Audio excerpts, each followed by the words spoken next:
Bismillahir Rahmanir Rahim wa sallallahu ala Sayyidina Muhammadin wa ala alihi wa sahbihi wa sallam. Peace and love, everybody. I'm Brother Ali. This is the Travelers Podcast. Welcome back. A big part of why we do this podcast is because I am surrounded by people that have a lot to offer the world. And it's that way because of the fact that the creator never repeats and the creator is generous. And so we all have something really incredible to offer. And for a variety of reasons, most of which I have no understanding of, there's just different levels of notoriety, of recognition. There's different types of spotlights, and there are different degrees to which people are recognized and known to the world. And I don't think that they necessarily correlate to what these people have to offer. I was really fortunate to grow as a person and as an artist and to build my life and myself and my career in a really beautiful family that also is a record label called Rhymesayers Entertainment. And I've chosen to go and do my own thing business wise, but my catalog is still there. My heart is still there. My friends and family are still there. Many of the people associated with that label are brothers to me, and I wouldn't be me if it wasn't for them. This is a group of really extraordinary hip hop artists from the Twin Cities, from Minneapolis and St. Paul, from Minnesota, which is not a place that was known for hip hop music by any stretch of the imagination. And when these people came along, they were able to develop a brand and a style and a texture and a type of hip hop music that never existed before. It didn't sound like anything. The topics were different. The approach was different. The business model was different. There was a personality and a heart to this thing that was really, really unique in the early and mid 90s when they started to really develop. When I met them, they were already doing their thing. And my observation of them was that as incredible as they definitely were not music moguls or industry insiders. And from the looks of things, they had no intention or even thought about being anything related to that. They seem to be driven by a deep faith in one another and in the art and the culture and in the music and in the possibilities of what could be done by being yourself. And when I became aware of them, it was powerful because they seemed to have, in this kind of like distant, unsuspecting land of the Twin Cities, all of the most committed and dedicated and developed and talented artists of different types. I mean, there was a crew called Los Nativos that rhymed about revolution in English and Spanish. A 15-year-old white kid from St. Paul who could freestyle as well as anybody on the planet and ended up going around and winning all of the significant battles within hip hop culture, including the Blaze battle on HBO. Like KRS-One gave him a belt for being the illest battler. His DJ abilities was another young guy that was killing everybody and like winning all of these major national hip hop battles, incredible turntablist. There was the Micronauts who were extended family in the beginning and then ended up signing to the label for a while, who were this avant-garde, very radical, pro-black, revolutionary, militant, brilliant war music. And the frontman of that crew, who, along with being an incredible MC, lyricist, artist, graffiti writer, visual artist, is also one of the most beloved, respected community organizers and true revolutionaries in the Twin Cities. I mean, the best B-boys were associated with this crew. They had dope graffiti writers down with them. There were spoken word poets that would be at their jams that would get on the mic. And then you had this group Atmosphere, Slug and Ant, that you could just feel there's like greatness in these guys that the world would recognize. Like of all the people that were around that seemed like, you know, they had something to say, Atmosphere always had something about them that were like, man, if lightning strikes quite right, these guys could be the biggest thing in the world. And then Atmosphere did go on to become one of the most significant juggernauts in underground independent music. And a lot of the independent artists that came after them were really inspired by them and based a lot of their music and their approach to business and their messaging on what these guys were able to show the world. The Rhymesayers label was also behind Soundset, which became the largest all hip hop festival in America for many years in a row in Minneapolis, again, which is Really amazing when you think about it. And then when the music industry shifted and things went to streaming services and all this other stuff, most of the indie record labels had to close their doors, but Rhymesayers stayed on. And so they became the place that could continue to support these really important underground hip hop icons that were used to be in other situations. People like Aesop Rock and MF Doom. So you got this really amazing story that unfolded over the last 25 or maybe going on 30 years. And one of the things that I reflect on a lot is that whenever you see these enormous trees, like the big, enormous redwoods in Northern California, they got this big trunk and the branches spread across the sky, but they always have roots that go down just as deep and just as wide as the branches are tall. And they all started from a single seed that housed all of the potential and all of the inspiration for the growth of that tree. And it seems to be the case that oftentimes those roots and those seeds don't get noticed because that's what roots and seeds do. They create the foundation, they build the structure that allows for the growth to happen. Take, for example, Tribe Called Quest, who's one of the greatest bands of all time, like never mind hip hop groups, is one of the greatest bands of all time. You got this really charismatic, handsome, genius frontman in Q-Tip. And then in Ali Shaheed Muhammad, you have the like drummer of the band. And then in Fife Dog, you have the perfect interplay with Q-Tip. These are the guys you're thinking about, but every single one of them agrees in insisting that Jerobi, who's not really that present on the records, but all three of them, they all agree that Jerobi is the heart and soul of Tribe Called Quest. I saw an interview with one of the main Beatles years ago, and I can't remember which one it is. It was either Paul or John. But they said, is Ringo the best drummer in the world? And they said, man, Ringo's not even the best. Ringo's not even the best drummer in the Beatles, but he's the best Beatle. I say all that to say, me and these long doggone intros, but Musab is the seed, the heart, the soul of Rhymesayers. He's the one that started working with Ant, who's the musical backbone of the entire thing. He introduced Slug to Ant. He's the one that embraced me and that brought me to Ant's crib. And he set the tone not only for the way that we are as artists, that you have to be incredibly strong in the fundamentals of being an MC. But on top of that, you got to be a songwriter and you've got to tell stories. You've got to be dynamic. You have to share something from your heart and your soul and your life. And you had to be a strong live performer. And you had to believe in something. You had to have some sort of message, along with all of the other dynamics of just your humanity.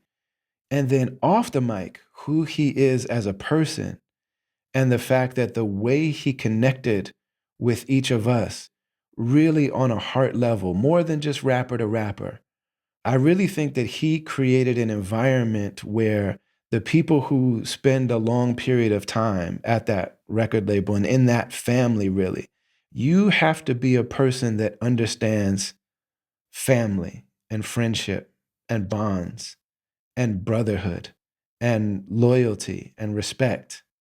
So I said that I was going to stop doing these super long intros, but this is somebody that I really wanted to make sure that I give some background for. This is one of the most hilarious, brilliantly strange human beings in the world. So I'm really happy to connect with and hear from and benefit from my dear brother Musab, aka Beyond. We're brought to you as always by the Zakat Foundation, and this episode is sponsored by BetterHelp Online Therapy Platform. Enjoy this episode of the Travelers Podcast.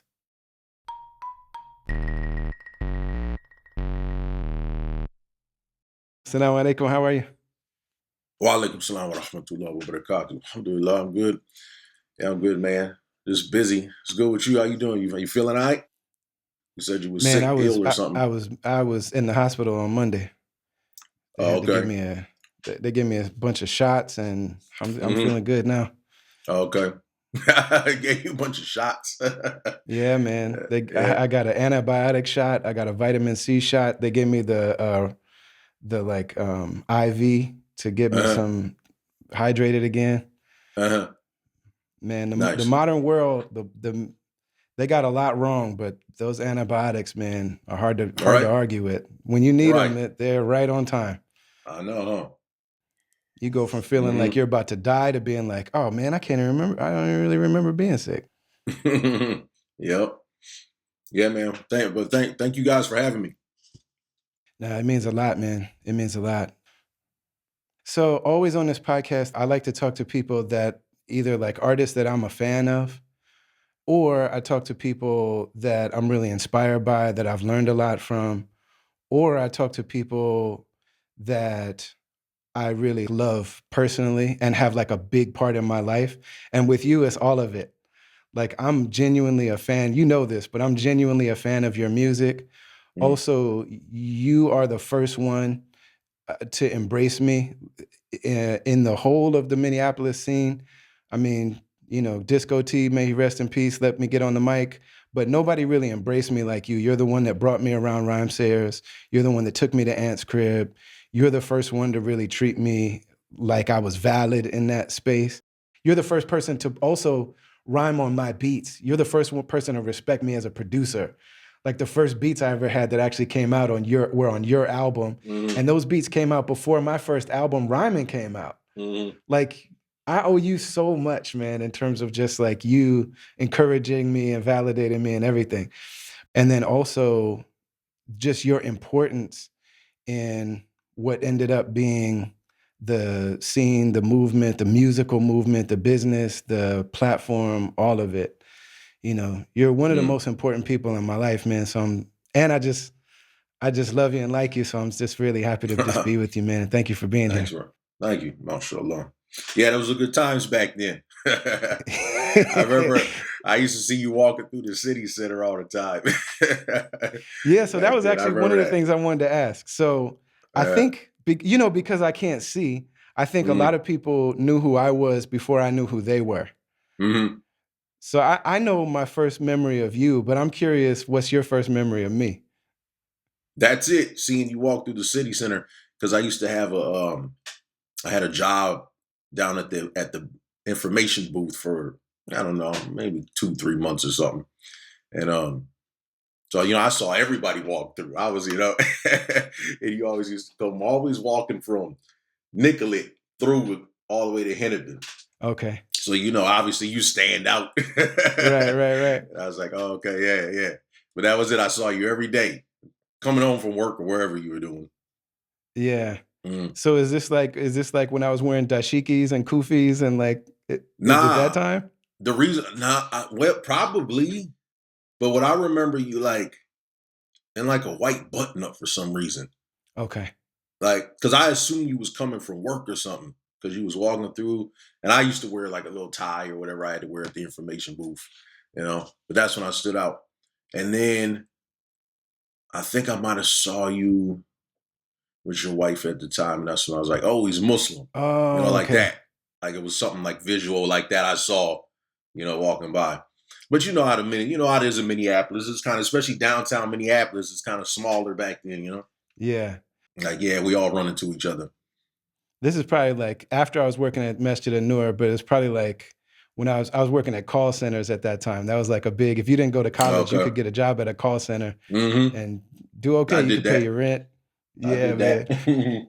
I think I'd be curious like how many MCs, especially like I think Minneapolis was a hub for it. I'd be curious how many MCs worked at call centers because you were on the mic kind of like, Right. you know what I'm saying? Like you were Mm-hmm. like Mm-hmm. hosting, MCing at a phone center. Right. Could always get a job at a call center. I remember that. I hated it, but right. It got you a paycheck. Man, the best one I ever had was when I left to go on the God Loves Ugly tour, my first tour. Mm-hmm. I was the help desk at American Express, and I was making a lot for that time. Like that was the best out of all the gigs I had. Mm-hmm. And I left that job to go on tour. And I remember my first wife was just like, "You are an idiot. Why are you doing Mm-hmm. this?" Yeah, yeah. Oh, I remember those days. Being told you're an idiot, right? What? Nobody understood. Oh man, Well, you got to think man, about where we're from. uh-huh. Like it kind of puts in perspective of where we're from at that time. Now you have to keep in mind at that time, pursuing hip hop at that time, right? Mm-hmm. Like people probably thought we were crazy because there's no rappers from Minneapolis, right? There's no rappers Right. really from St. Paul, you know? Yeah. No. So, I mean, like, I can imagine, when you're, at the time, you have your gusto, you have your zeal. You're like, nah, I'm going to do this. I believe in myself, right? And then, not to mention, they probably don't even like our music for surely at that, right? No, the no kind, the way. type, the type of No. hip hop we're pursuing, right, at that time. So you could imagine our families, right? Our babies' moms at the time, the women we're with at that time, Mm-hmm. probably just thinking, what are these guys doing? Yeah. Because we're from Minneapolis. Like if we were in LA at the Mm-hmm. time, a Right. place, New York, let's say we're from Queens, Yeah. right? All those guys know each other from Queens. LL grew up down the block from Run and all this and that. And Nas is just a couple miles over in Queensbridge or what, you know what I mean? There's a whole Yeah. history of connections there. Minneapolis and rap, people still don't know any Minneapolis rappers, right? For the most part, except for out, side of us. But like at that time, I think about it like, wow, like, and it actually makes me humble, Mm. right? To think like, because we're all still have our lives that we're living or whatnot, the children and the mothers and our families or whatever, right? And you look back on it and it was like, maybe I probably was, my zeal probably made me stubborn, Mm. maybe overly stubborn. You know what I mean? Like, So I look back and I'm like, I apologize to people. Yeah, if I was like too headstrong or whatever, just about life in general. Not about Right, life right. in general. You know what I mean? Yeah. I Yeah, mean, yeah, Islam, about music, about the right way to do it. Like we had all these rules yeah. for all of it, man, that like really Hmm. were life and death to us. Like, Right. nah, man, you have to follow the Quran and the Sunnah, and Hmm. you can't be rapping over the keyboard beats. And like, who cares if you wear backpack, Pumas, or Adidas? It don't matter if you ain't real. At at the time, that was a pretty big deal at the time, being young Muslims, right? American Muslims. Yeah, A location probably had a lot to do with that at the time as well. But yeah, the communities were really isolated, you know. yeah, So right, the community I was around at the time, Tablighi Jamaat brothers, shout out to them brothers, yeah. But like they're really at the time they were really conservative. Like these brothers weren't even keeping TVs in their houses or whatnot. And they're like, you're rapping, you can't rap, you're a Muslim, or whatever. Yeah. So it caused a lot of strife and confusion and Yeah. frustration at the time because when you're like 20 years old, right? You Yeah. know, I was like 20. I was talking with the brother Sadiq, not too long ago about all of that. And he's like, man, I never realized how young you were at that time. You know, I was like, yeah, He bro, doesn't I was realize how 20. young either one of us were, man. Yeah. I I was mean, like, bro, I was 20 years old, like with 3 kids, you know what I'm saying? By the time I was yeah. 20, right? Mm-hmm. And like, yeah, I had all of these life issues going on that, and you didn't bring to the surface. And then also this is a time before depression diagnosis and Right. ADHD understandings Trauma. and trauma understandings. Nobody in our days was like diagnosing these things at a young age. So we're growing up with these issues, right? Mm-hmm. Like undiagnosed and whatnot, and dealing with all of this and with this burning passion to do this music that we're making. Man, the music we used to make out of Ant's basement, I was like, this is the best music in the world. Mm-hmm. Now I hear it and I'm like, damn, I understand my fervor, right? But I was like, now where my ears at, I'm like, oh gosh, it sounds like what? What was I thinking? Not putting layers on that hook or whatever I'm gonna. But at the time, I remember thinking like, this is the best shit ever, man. You know what I'm saying? Like Mm-hmm. Mm-hmm. right at that time, and I believe that belief pushes it. It pushes it through. You know, and that's the thing. I knew it at the time. I actually spoke to one of the homies back then, Unicus from the Cancer Crew and all of that. Not long ago, I actually started out rapping with him. Yeah. right? Labyrinth, So right? like when I met with Labyrinth, where we had a little crew called Labyrinth, me, him, and his brother Ismail, and so that's when we hooked up with Ant, and he I was talking to him a few months back, 3-4 months ago, and he actually like Ant sent me all of our old stuff, and I knew I could have got it, but I was like he sent it to me because he had it right. He was like, man, I'm listening to it. Yeah, you just had something different back then. But what I remember at that time was like, I just believed it more than anybody. Mm-hmm. At that time, I believed that. First off, it was more like he was like, I remember you just had this passion back then, and your work ethic. You were always making music. That's right. Yeah, That's remember right. that? I was That's just right. always making music, and Yeah. so he was like, I remember that, and I was like, yeah. Now that I can reflect on it as a grown man, like I was doing that because I felt I had to get out. You know what I mean? Like Yes. I had to, and Yes. that's another thing I speak about with Slug. I was talking to Slug with this maybe like a week and a half ago, and you could probably relate to this a little more just from your environment on the north side and whatnot.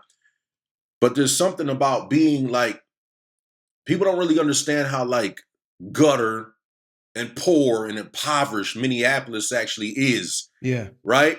A lot of people don't understand that and how Mm-hmm. poor I grew up Yeah. to a mom who had me when she's 50. I come from the bottom, Yes. the barracks of American society. Right. And that's what I mean. It's there in Minneapolis. And you know, people are like, oh, yeah, there's this going on in Minneapolis. Like, yes, the way it is now, it's always been, That's right. right? I Yeah. know people are like, what happened to your city after George Floyd? I'm like, man, that's how it's always been there. That's right. So I'm coming from that, right?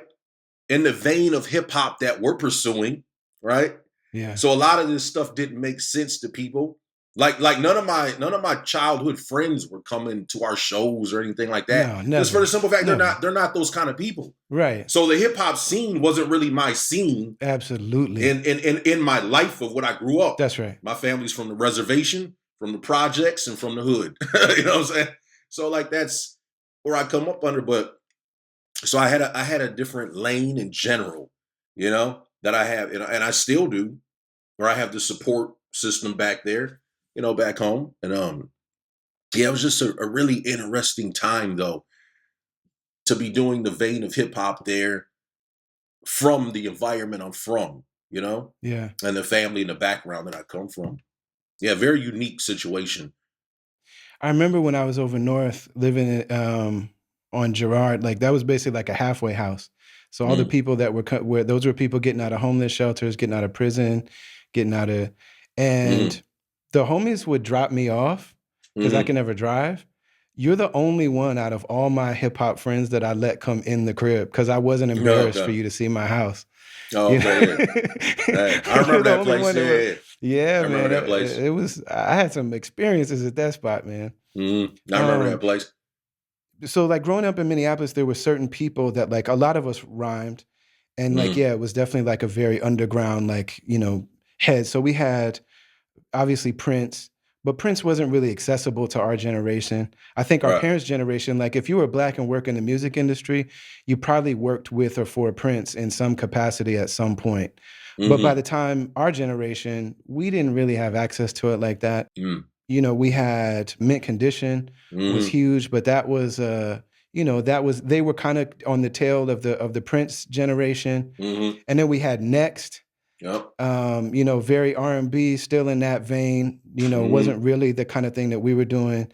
But from our cohort, we had certain legends that like everybody rhymed, but everybody knew that Umar was one of the goats. You Mm. know what I'm saying? And Umar Yeah. went away. Umar's in prison. But everybody that really knows were like, man, that's one of the illest we ever had. And then we had Seth, and Seth died young, Mm. Allah yarhamahu. And there was you and Muja. Mm. And you, out of everybody, were the most focused, the most determined. Like you said, you had the best work ethic. Like to this day, I've never met anybody in the industry or in that does this professionally that has a more consistent work ethic than you. Like I teach this now, And so there's this Jerry Seinfeld podcast that we always go back to because Jerry Seinfeld is like, get up every day and you know what I'm saying? Sit down, write. It doesn't matter what you do. But you are the person that taught all of us what it means to block out a certain amount of time, write something every day. And when all of us were struggling to make a song a month, you wrote a song every day consistently for like 20. You're probably still doing it. I still do it, right? Yeah. And I mean, literally, you were the first one that had, 3 verses. They were the right number of bars. You had hooks. You had a bridge. You had what you were going to say in the intro. You had the outro worked out. You brought samples to the producer sometimes. You would tell I want this to break down right here and do this right here. And like, how were you so advanced at such a young age? Did you get that from somebody? Yeah, Allah. SubhanAllah. But it's ironic you asked that because that stuff is all coming to fruition right now. And what that is my daughter, okay, since the pandemic here in California, a lot of us have chosen to do homeschooling, right? So we start homeschooling one of my daughters, and she's going into middle school at Lulu. And so in the process of homeschooling, we see some gaps in her learning ability, right? And her focus ability. So, okay, long story short, I was like, hey, let's get her some testing or whatever. So whatever, we turn around and then we like, through the testing, we find out she's like ADHD, right? Inattentive ADHD. And then everybody's like, you got that too. Like what she's got, right? And then my son has it as well. So I'm actually finding out what that is now, where I get my focus from, right? And it's, I guess, what you might call a condition or whatever. Like, and I'm was always able to do it as a kid, right? And it might have got looked at as different and weird at a certain time, you know what I'm saying, in life. But mashallah, I guess that's what it is today. I'm just able to zone in on what I'm working on in just another way than most people, I guess, right? And so I'm teaching my daughter and my son, and we're going through the processes because after like 47 years, I'm like, I've learned a way and a system for myself, like homies come over, I have a little area like, I have set out no pictures on the wall or nothing. I gain this complete focus or whatever, right? In my little meeting room, in my workspace room and whatnot. So I keep everything blank around because it's a focus thing for me. So I guess I'm able to do it that way. And that's the best answer I have, because I don't want to sit here and say, oh, I'm better than anybody else or nothing, because I don't believe in that. That's not the case. I think some of us just focus in a different way, as far as like how our minds are set up or whatnot. And we all have different abilities and whatnot. Like, for instance, I can focus, but then like a calendar might confuse me or something. You know what I mean? I always knew I used to joke about it with people. I was like, oh, I understand I can excel in these areas, but in other areas, I'm very fundamental and remedial. Like, like if you take me out of a creative space, I'm like, I can't even, me and Ant were laughing about this not long ago, actually. I was explaining this to him, right? Because I'm going back and apologizing. Hey, man, I said this, I apologize. I didn't know, whatever, this, that, and the third. So we're talking. I was like, man, remember how bad of a janitor I was? Because back in the day, Ant got me a job as a janitor, and I was terrible. He was like, man, he was terrible throughout the years. And I was like, right, because I can't, like, I can't do things like that. You know what I mean? It's just like I can, but the performance is going to be under par because I'm going to be maybe thinking of the song or what. I'm focused on something else way out in another area, right? And so, like, yeah, but that's interesting to come about now when I start to understand all these things in this new generation and era of society we're living in, right? And it's been great, pros and cons of everything. Man, there was one time that me and you and BK and Mikey and Kayvon, K Salam, and Bird, we all went on a tour together. You remember we did like a 3-week run together in the Midwest? Some of that, man, some of the biggest laughs I've ever had have been on that tour, bro. Dude, I wish I still had it, but like I've been homeless twice since then. But Mm, I had a notebook where I was writing down all of your lines, just the hilarious stuff that you were saying on that run. And so I still remember them because once when you write something down, like it helps you memorize it. But I remember one time you had said something and somebody corrected you and you were like, "I'm always wrong, but I'm always almost right." yeah, yeah. Right. Right. So like you said, like the way that we were living at that time was very rough. And Mm, like, like you had these mouths to feed and so you have always had other, business prospects and what have you.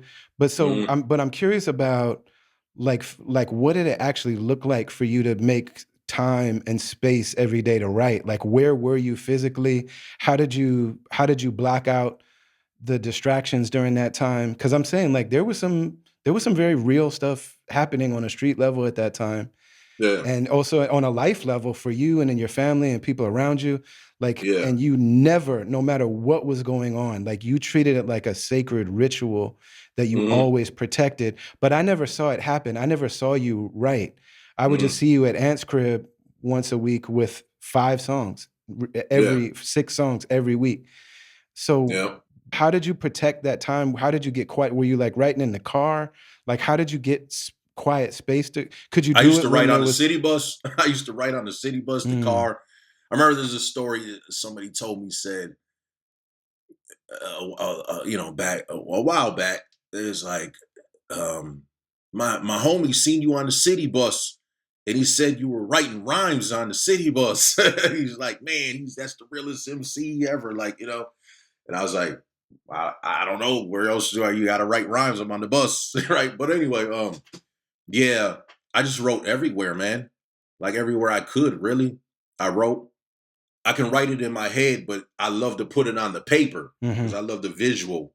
So I'm thinking of lines or words or whatever all the time and whatnot. But yeah, mhm. man, I guess it's just a form of expression as well for me Yeah. to just write things down.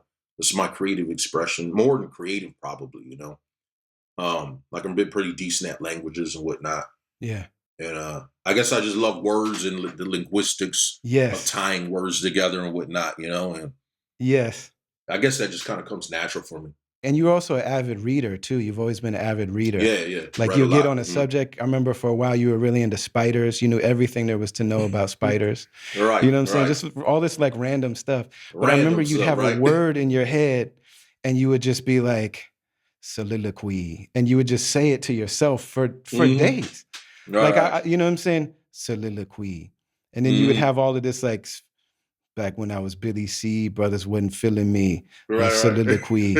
And you would just be like in your mind, you're like turning over all of the different ways to break the syllables down. Like you've hmm. always genuinely loved words.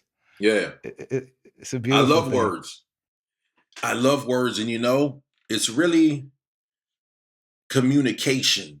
Mm, Um, has really probably been my biggest savior in life.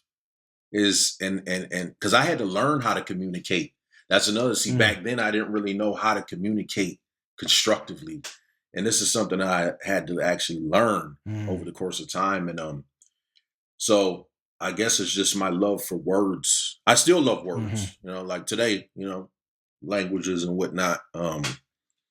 But yeah, man, communication is a great thing, and yeah, sometimes I think about, if you're a bad communicator, it can really, like, I don't know, it can put you on an island in life. So I really like my family, my children. I'm teaching them about communication. Yeah. It's such an important factor, like here in the world. You It's know? amazing, man, because I can't see. I can. It's not that I'm blind. Like I can see a little Mm, bit, but from hanging out with me, I can't see what people can see, mm, and it really does limit me in life. But I always say, like, man, if I had to choose the gift of gab or the gift of sight, I would choose the mm, gift of gab, like being able to speak and listen and understand and right. perceive. I would choose what I have always Hmm. in all Hmm. times. And it's one of the things I really learned from moving to a place like Istanbul, where like they only speak Turkish.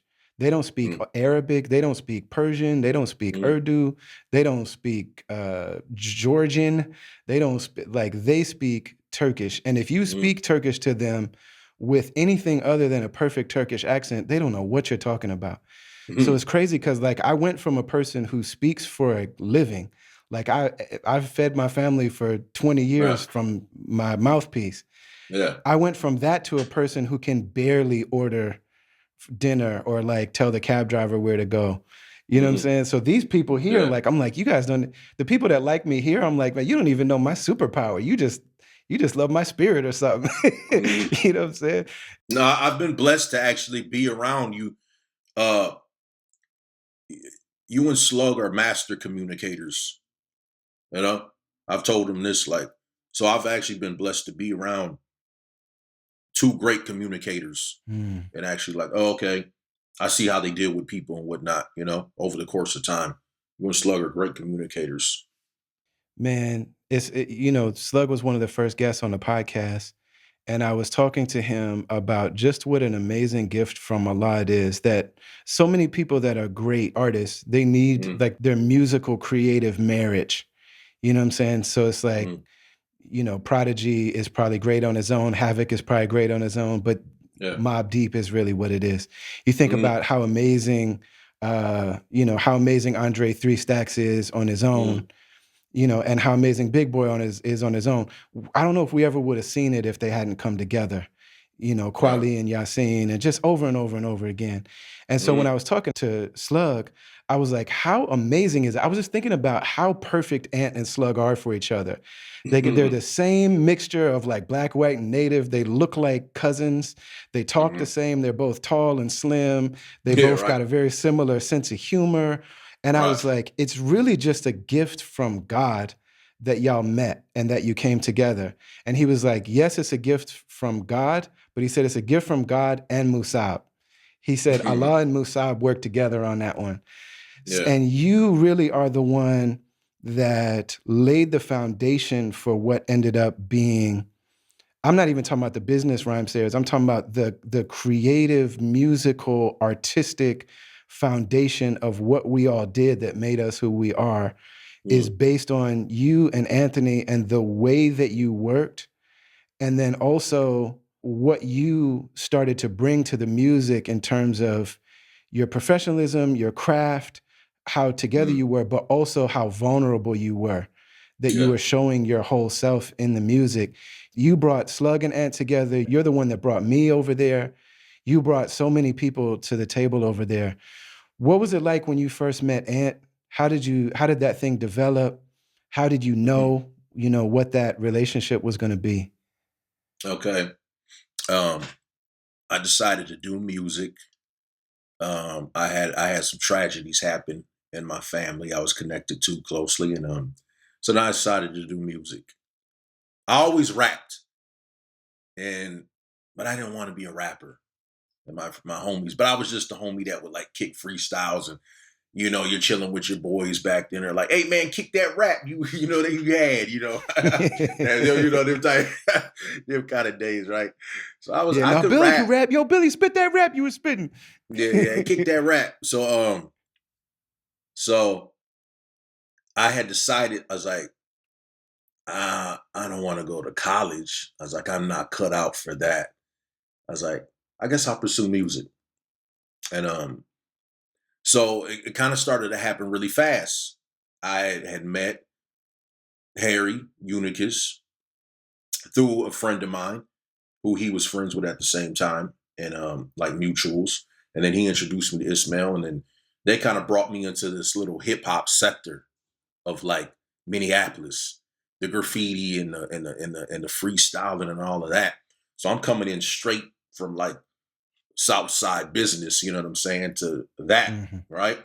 And it was a conscious change, like a conscious decision, you know, to go from like this lifestyle to this lifestyle at the time. And then obviously I was like, oh wow, this is dope. I could express my creative energy through this. And Mm. so my mom left Minnesota with my sisters, and I stayed in Minnesota. Mm. And so she said, okay, you can stay in the house. So then I brought in Harry and his brother, Unicus and his brother. to roommate at my house. And then my house for a little while was kind of like the hip hop house. This was back when like Sadiq and them had Strictly Butter show on the radio, and we all used to tune into Strictly Butter and all that, and freestyle and drink 40s and all that, and smoke blunts, them days. And so every weekend there's like 10 MCs in my crib, like, and we just had the big ciphers at the crib, right? And one day Harry comes, he's like, "Hey, I met a guy who does beats." I guess Ant was putting flyers in different record stores like Cheapo. Remember, we used to have like Cheapos and whatnot. And Unicus said he brings his flyer back. "Hey, there's this guy." He's like, "I called him. Let's go check him out." I was like, "All right." So we go over to Ant's. And I get over there. And when I see him, I was like, "Where's the producer?" I'm thinking like, like now this you got to imagine this had to be in 93. Something like that, right? Okay. So I was like, "You're looking for DJ Premier or whatever. You're looking for Pete Rock, when you walk in, Large Professor or somebody, right?" I was like, "Where's the producer?" And he's like, "All right, I'm here." He had his 4-track, his EPS 16 over there at the time. And I was like, okay, I didn't understand instruments or nothing like that. But I remember I get over there and it was kind of almost like an audition feeling. Because he's like, "All right, let's hear what you got." It was like on some LL Cool J way back in like, the Beat Street era or whatever, right? I'm walking and I was like, so I step up to his mic and I just start he plays a beat and I just start freestyling. And then from there it was on. He was like, "Man, you're like the dopest rapper I ever heard," or whatever. Like, so then he gave me the outlet to actually like, first time I ever like rap into a mic over music. And I used to just freestyle. I wasn't even really writing that much at the time. I used to just freestyle it. And then he's the one that told me about breaking down bars and whatnot in song form and structure. So I was like, okay, I'll go home and I'll write. Okay, so write it from here to there and whatnot, blah, blah, blah. I did it to where my mind, and then my mind figured out how to work and actually write on bars. I noticed like I don't never see rappers write on bars really. Like, I spaced it out into bars and I just picked that up on my own. And I still don't understand how rappers can write like they're like these paragraphs like a letter. How does your song look like so a letter? Messy. I don't understand how you. There's no way you're gonna spit that the right way. Right? Yeah, how you spit it? Like, So I was like, okay. So then I just figured out, okay, I write it like this, and then that's how the song form started. And then I just got, really, really obsessive about it because it was coupled with I have this belief where I'm gonna make it. Mm-hmm. Like I really thought I was like I'm gonna make it. I just felt that burning. I was like, yeah, I'm gonna be like Rakim and them up here. You know what I mean? I just felt that. Yeah. Yes. And nobody could tell me any different. Yeah. At the time, I probably couldn't even tell. I probably tell myself something different today, just being older and whatnot, and looking back at a younger dude like that. But we just made a bunch of songs, man. Mm-hmm. And little did I know I'm writing. I started to develop this thing. It went from like crushing MCs, right? Mm-hmm. Right. To like writing these feelings that I have that I'm going through in my life or whatever, writing these feelings. I remember one in particular where I was like, I was doing like janitor work at like downtown Minneapolis at like WTCO or something. Mm-hmm. Is that what it was? WCCO. Yeah. Channel 4, right? Yeah. Okay. Remember them days? Mm-hmm. Okay. And I remember the boss, I go in there and I had to work with this jerk, man. So I go in there and he accused me of stealing all this stuff, like paper towels or whatever and all this. And I was like, I didn't take it. He was just like, but he said it in a way that was like, "Hey man, if you did that, like you should come clean." But it was just a lot of racism in there and whatnot. Mm-hmm. And I was like, I felt like crap, you know what I'm saying? When he did that to me. Mm-hmm.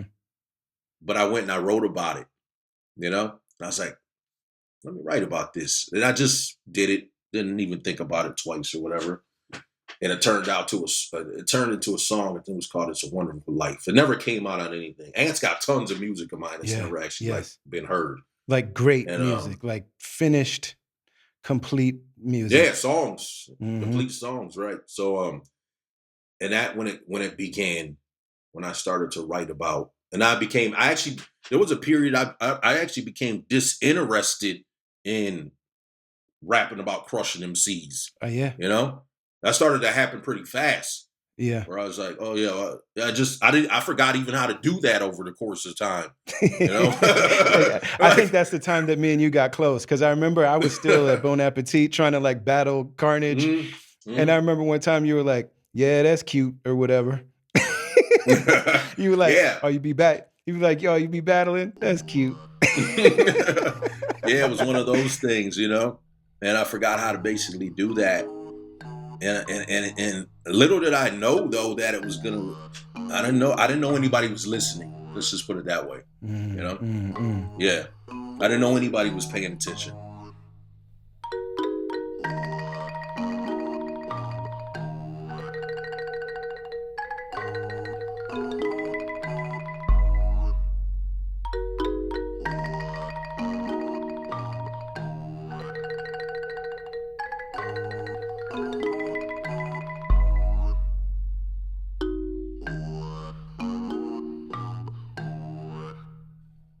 Whether this is your first time listening to the Travelers Podcast, or you're one of the dedicated caravan people that are here every Monday when these things drop, liking, sharing, subscribing, commenting, running the numbers up for us, buying the podcast merch on brotherali.com, and joining the caravan, all that good stuff.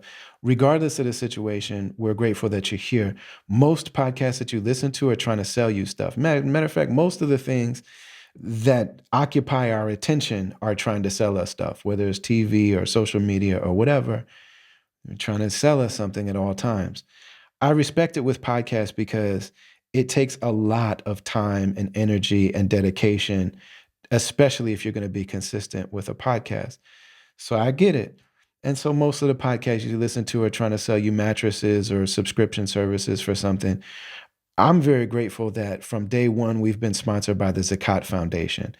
And so if you're listening to this, I'm asking you and I'm inviting you to go to Zakat Foundation on their social media. There's Zakat US.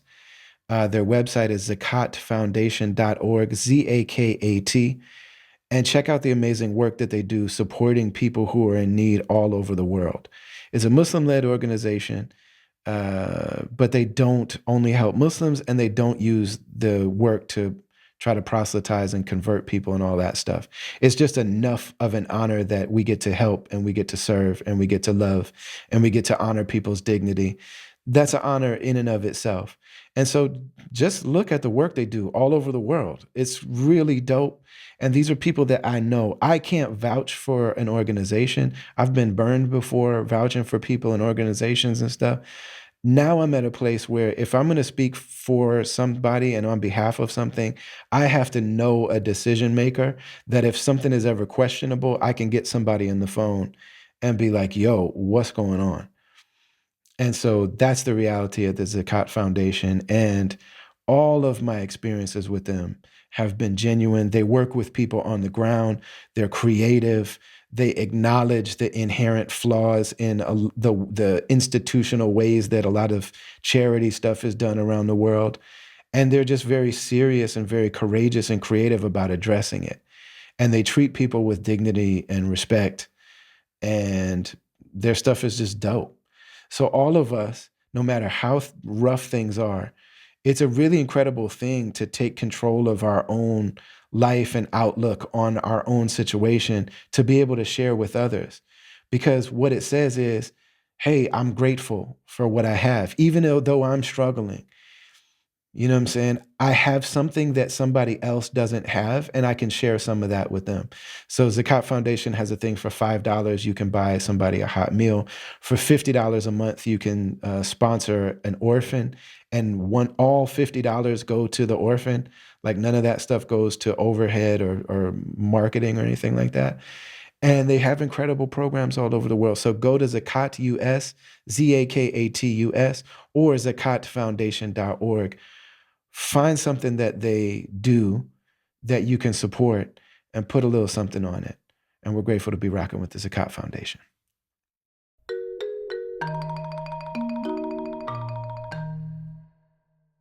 So, I mean, just for people that might be listening, like to get an idea, like we had no MCs that were known outside of Minnesota. Mm-mm. Derek Delight he was MC Scat Cat on the Paula Abdul record. Mm. And like that was a big deal for us. Big deal. You know what I'm saying? Yeah. Like, cause it was like, man, somebody from the Twin Cities is rapping on an actual record. Mm. You know what I mean? But then also, I mean, at that time, if we think about what was popular across the board in 93, 94, even 95, when Comparison came out, like people were just not bearing their souls. People were not being vulnerable. People Mm-mm. were not saying, I'm hurt. I mean, white boys weren't doing it. Nobody was saying, I'm hurting. Yeah. Sometimes I'm sad. Mm-hmm. You know, the only emotion really shown in hip hop was frustration, anger. That was the Right. only emotion you were Right. allowed to share. Unless you made a song about your mom, then you could Yeah. kind of dabble a little Mm-hmm. bit into a little bit of like Yeah. emotional stuff. So, I Mm-hmm. mean, the fact that you were making an entire body of music and none of it was exaggerated. When people did start doing it, you know, so much of it was exaggerated. When Yeah. people did start doing emo things or they were like acting out crazy, you know what I'm Yeah. saying? Your stuff was really emotionally aware and emotionally intelligent. Yeah. So I just think of like how early you were in developing musically, and also you were the first one that really made me look at like, okay, we're not just rappers. Like when you said like, oh, you battle, that's cute. You're like, I'm trying to write songs like Donny Hathaway. I'm trying to be Yeah. Nina Simone. You're like, my genre is hip hop music, but I'm not just an MC. I am an MC, but I'm Yeah. not just that. I'm from the line of, and I remember you mentioned some white rock and roll people that I never heard of. You're the first like brother that I knew that listened to Led Zeppelin and the Beatles. I Mm. remember thinking the Beatles were just a pop band. You were like, man, the Beatles are some of the illest dudes of all time. You don't know what you're talking about. Like you made Mm. me listen to the White Album. So I'm wondering like, what were your musical tastes like for you to have that type of broad vision without really anybody leading the way in the hip hop space? Oh, that's a great question, and I love to express that in today's time. Um, I feel like I grew up in a unique time of music in general, but my Mm, family was really unique in the music they brought in, right? My mom had me when she was 15. hmm So my aunts and uncles and my mom, I'm kind of growing up with them at the same time. Right, So they're young people. right. Okay. Think about that. 15, right? It's like, oh wow, my aunt had her baby at 14, right? So Right. these are teenagers with just kids, right? hmm So we seen them partying. Right. I grew up around people partying, and my mom would bring me to parties and whatnot, and so that's unique for my musical taste. But there was a special thing like and then I like to point out the beginning of the MTV era, Mm. right? I remember when we first got cable, hmm and yeah, it's a very unique time. I was a young boy at the time, but it was still an experience, right? hmm Like just I remember like having somebody having a VCR, and I thought they were rich, those type of Right. days. You Oh know what I mean? yeah. Like If you had cable or a okay, VCR, if you had anything other than a TV you had to turn on with pliers all and right, sitting on top of another TV that used to be the TV, right. you were rich. So we were living over on 38th and 4th, right? And By the masjid, by and where we the got our masjid ended first up being. cable. Sabathani and Yeah, all that. yeah. Sabathany right around the corner from over there. Yeah, right. So that's when we got our first cable. And I remember me and my sister used to watch MTV. So Mm. this is the era when like Billy Joe Uptown Girl was popping. Now keep in mind, MTV Oh, you didn't play love black Billy music. Joel. You He's love still one Billy of my Joel. favorites. I still listen to that Yeah. all the time. Yeah, You right. love Billy Joel. One of my That's favorite right. artists, right? I forgot Awesome about that. songwriter. He's a great songwriter, man. Okay, so keep in mind back then, see, MTV didn't play black music. Okay? Nah, So, but the music not that even a they little bit. not even a little bit. So, but the music that I heard on there, some of it I liked. Some of it's great Yeah. music. talking about Van Halen, Eurythmics and all that all stuff. of that stuff. So I was exposed to that kind of music through that sliver of MTV, that era when all they played was that. It was before MTV Raps. This was kind of before rap music. I remember, Yeah. okay, so I got before rap music, my mom and them would jam out to like George Clinton and Parliament, Rick James, the Gap Band, right? And it's an era right now that I call exclusively Black music era. And what I mean by that is this. There are artists that at that time, this era doesn't exist anymore, right? A few eras don't. But there's an era where there are Black musicians that are famous to us. That's right. And outside of our community, did not know about. They don't even know who they are, right? White folks did not know who Rudy Ray Moore was. They didn't know who Clarence Carter. Like there's all kind of people that white people did not even know who they were. They didn't know who they were, right? Right? Even Keith Sweat's album. White people didn't listen to Keith Sweat's first album, Make It Last Forever, right? They didn't listen to that. Yeah. But my mom and them did. So I have this unique experience of being the little kid in the back seat of my 20-year-old mom's car, listening to all this music when she's picking me up from my grandma's coming from partying, right? And I'm in the back seat. I'm talking Zach. I want to be a man. Like, and wanting a girlfriend and listen to those songs. Like, this is, you know what I mean? Like, it's a very unique era. Not to mention the era. Okay, so a lot of people can't say this. I first heard rap music through my mom and them because they're young. So when rap came, they were what? In their early 20s, 20, 21, 20. That was their era. So they would play, this was when albums were still on record players. I remember when they used to play Sugar Hill Gang, right? And I was like, yeah. And I remember going to Wilder. This is when I went to Wilder in the second grade over there off 33rd in Chicago, right across where I took the Respect the Life photo. My elementary school's right in front of that street. So anyway, I remember going into class and this homie was rapping Sugar Hill Gang in class. And I was like, oh, you know that? I know that too. Yeah, my mom and them be playing that too. So this is how I'm exposed through rap, not my friends, not TV. Right. My mom and my family, because they're so young. Yeah. They're kicking it. And they're exposing me to all kinds of things I shouldn't even be exposed to. But what you expect when you're 18 with a kid. Yeah. Right. Then you come home and popping your Fat Boys tape or whatnot. You know what I'm saying? So I remember my aunt, who's only like 7 years older than me, but being a little kid and then going to the tape store with her and she bought LL Cool J bigger and deafer. You know what I'm saying? Popping it in the tape.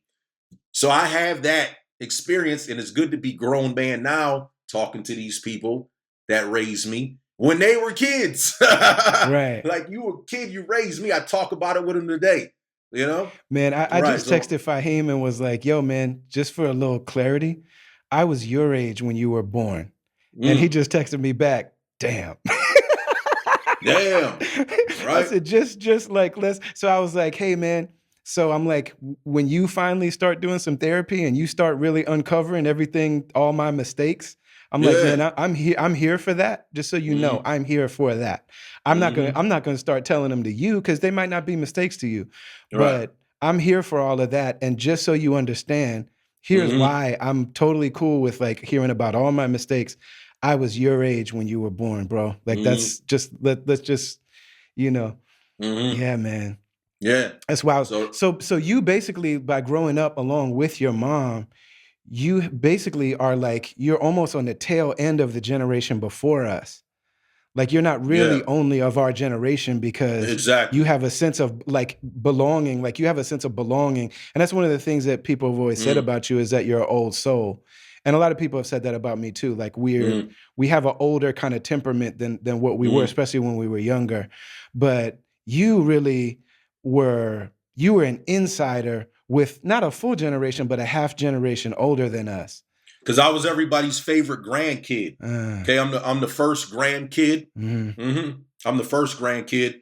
Then my cousin a week after, and then my sister a year about. We're like 17 months apart. And then, you know, another cousin, but I'm the oldest. And so like my aunts and uncles would take me everywhere with them. So we're talking about Mm. people who are 15, 16 who want to show off their like 4-year-old nephew or whatever, you know. Mhm. And I dancing for people, and all back in those days or whatever. Ooh, dance, yeah, like, like how people do their kids on TikTok today. You know what I Right. mean? I was Oh, like that. man. I was that kind of Yeah. kid where people like to see me put on a show and all that for Yeah, them. you And had to entertain your grandparents' friends. right. Yeah, that was a big thing. So They would set the living room up like a little stage, and you had to mhm. come out and they played the record and you sang or you lip synced it or Funnest you times, danced with bro. it. The funnest times. We was like, it was such fun, good times. But it's right, it's catching the tail end of an era of people, Yes. right? Yeah. That were losing their generation, losing their culture. It Mm. was coming into us. But then we weren't that far removed from our parents like these kids are today. They're very far removed. Like I figure anybody who's 27 to 26, they're far removed from like the generation before them because technology and everything's moving so quick. You know what I mean? Like we didn't have an advanced technology that our parents didn't experience. You know what I mean? Right. Like when the Yeah. iPhone came out when I'm a grown man, you know what I'm saying? Right, Like right, right, right, right. 2007, right? These Yeah. kids are growing up with the tablet in their hand when they pop out the womb. My Yeah. daughters would be 3 years old, know the computer better than me already, So, you know, The thing that I always think about is like there's a thing that comes along like in pre-modern society, children grew up pretty much in the same world as their parents, and so their parents could really give them a lot of guidance because right. everything that a kid experiences, fire and winter and snakes and bugs and Hmm. wind and like all the normal things that are part of nature. But in this time when technology and then also just social things change so fast, like generations can't help. So it's like we have to turn somewhere else almost. And I think about the fact that like our parents' generation grew up and there were drugs, but when we were little, like crack happened. Yeah. And not only had they never experienced what it was like for us, but then a lot of them didn't see crack coming. And so they were used to using drugs recreationally. And so a lot of our parents' generation got hooked on drugs and they weren't expecting to. They thought they could experiment like they did with coke, Yeah. but then they Being got being hooked. being in a family with people who suffer from crack addiction, and Mhm. I'm able to ask some of them like, why did you do that? And they, I mean, hey, you know, like I'm very direct Hey, with people, hey, and you ever? I've been meaning to ask you. well, we talk I've been about meaning things because we go through therapy for each other, family therapy, to. because they don't believe in Mhm, mm, therapy. So I mm, try to get a lot of my older family into therapy. I was like, mhm. hey, it's good. I did it. You know what I mean? Like anger management Yeah, therapy and all that. It's been wonders for me. But they're in the generation of that. It is what it is. yeah, Let the past be the. But anyway, so I'm like, man, what was y'all thinking about crack? What was that like for y'all? And yeah, yeah, yeah. they're No, I know it's like, a serious question. Just like a lot of times, the way you initially just state things is humorous. That it's a very real thing. it is real, but I like to bring laughter into seriousness. You know what I mean? Like, Yeah, yeah. it's just kind of a part of my method with things or whatever. And Right, right. so they say I didn't know I was going to get addicted to it like that. Mhm, Basically, it's just they didn't know, they weren't aware, mhm, they were not aware mhm, of the addiction that it would cause, right? Because it's never happened before, mhm, right? The mhm, devastation. mhm. So I'm like, okay, I understand, given where things are. I see that. Yeah, and I mean, they had a whole generation before them that was able to use cocaine and be functional. Mm. Like powder cocaine, a lot of people could function and still be on cocaine the way a lot of people can drink, and a They lot of still people do. can, Right. yeah, yeah. And Mm-hmm. so like they didn't see that coming. And I think about our kids' generation, and like when somebody gave us an iPhone and we're like, hey, when you're in Florida on tour, you can turn it on and see your wife. And it's like, Mm. oh, cool. You know what I mean? Or they're like, hey, now you don't have to wait for a newspaper article to write a lie about you. You don't have to wait till you put your next album out to correct it next year. Like you can Right. actually go and just tell your fans right now, hey, I actually never said that. This is what I meant. So we're Yeah. like, oh, this is cool. but we weren't realizing how that was going to affect our children's generation. So I feel like the way that crack was to them is what technology and social media is with us. And I Mm, look at like our kids' generation, I'm like, damn, I don't really know how to help you because I never had to grow up with a TV station in my pocket. I never had to right, grow up like with everybody. I'm supposed to be judged by the entire internet at all times right. and compare myself to people who have learned how to make themselves look Mm, perfect and happy. And like, I just had to navigate the 30 people that I saw every day. You know, right, right. it's really crazy, man. And like, I'm like, damn, whenever they're like, what advice do you have for the youth? I'm like, I don't know. Yeah. I'm feel like we're, like you said with your beloved mother, like I'm growing up with you guys. I'm learning Mm, this at the same time you are, and I can't help. right, right. I guess my thing would be with that is that's absolutely true. Everything you said. And times are moving so fast that there's 3 years. A lot of things might be different from today, right? Like, Yeah. so we're in that era of life as well, where things just move so quickly. In this era of mankind.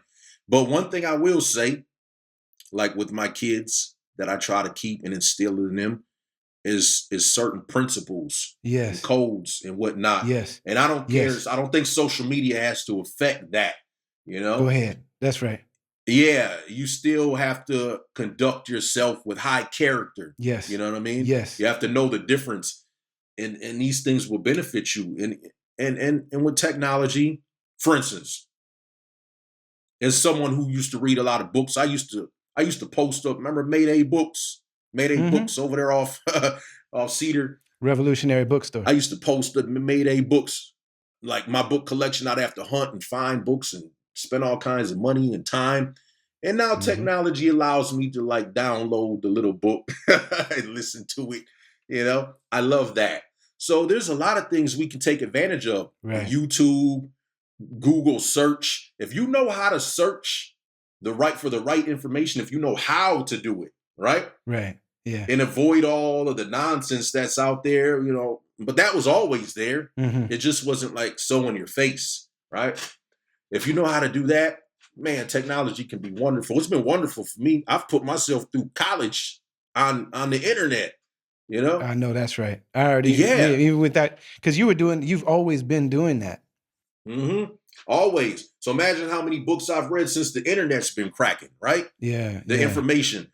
Yeah, not even. I don't even need to read the whole book anymore because I taught myself I could speed read. Mm. Now I can internet search fast, like meaning like if you know how to like filter, Hmm. filter your authors, filter the people to avoid all of that, right? And that's what these kids are struggling with.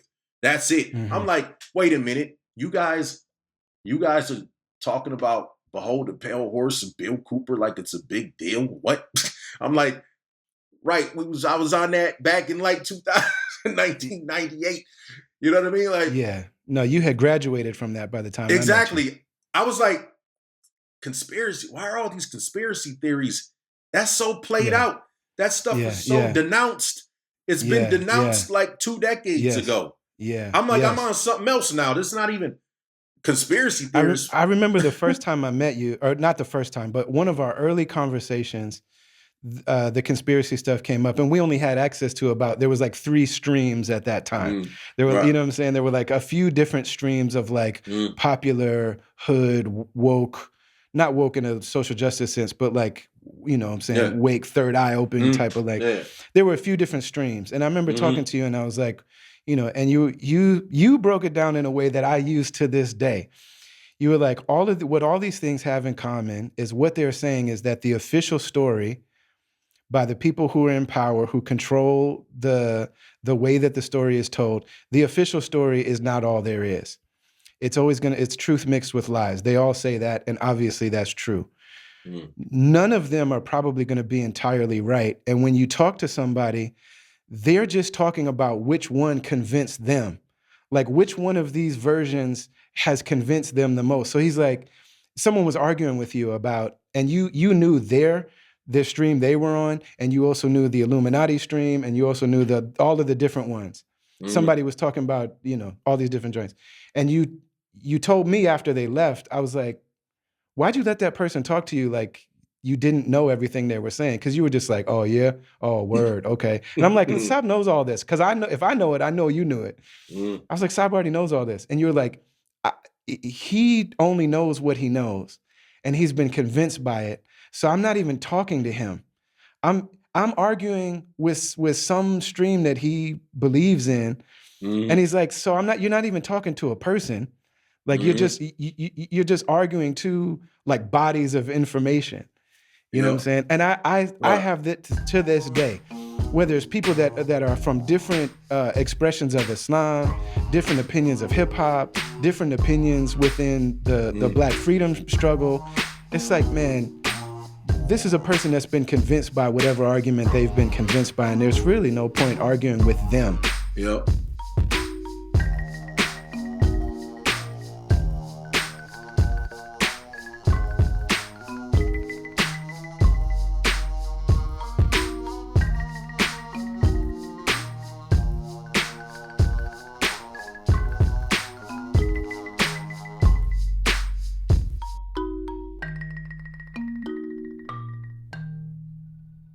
We're very grateful that you're rocking with us on the Travelers Podcast. This is a labor of love. It's something that we do from the heart. It's for the heart.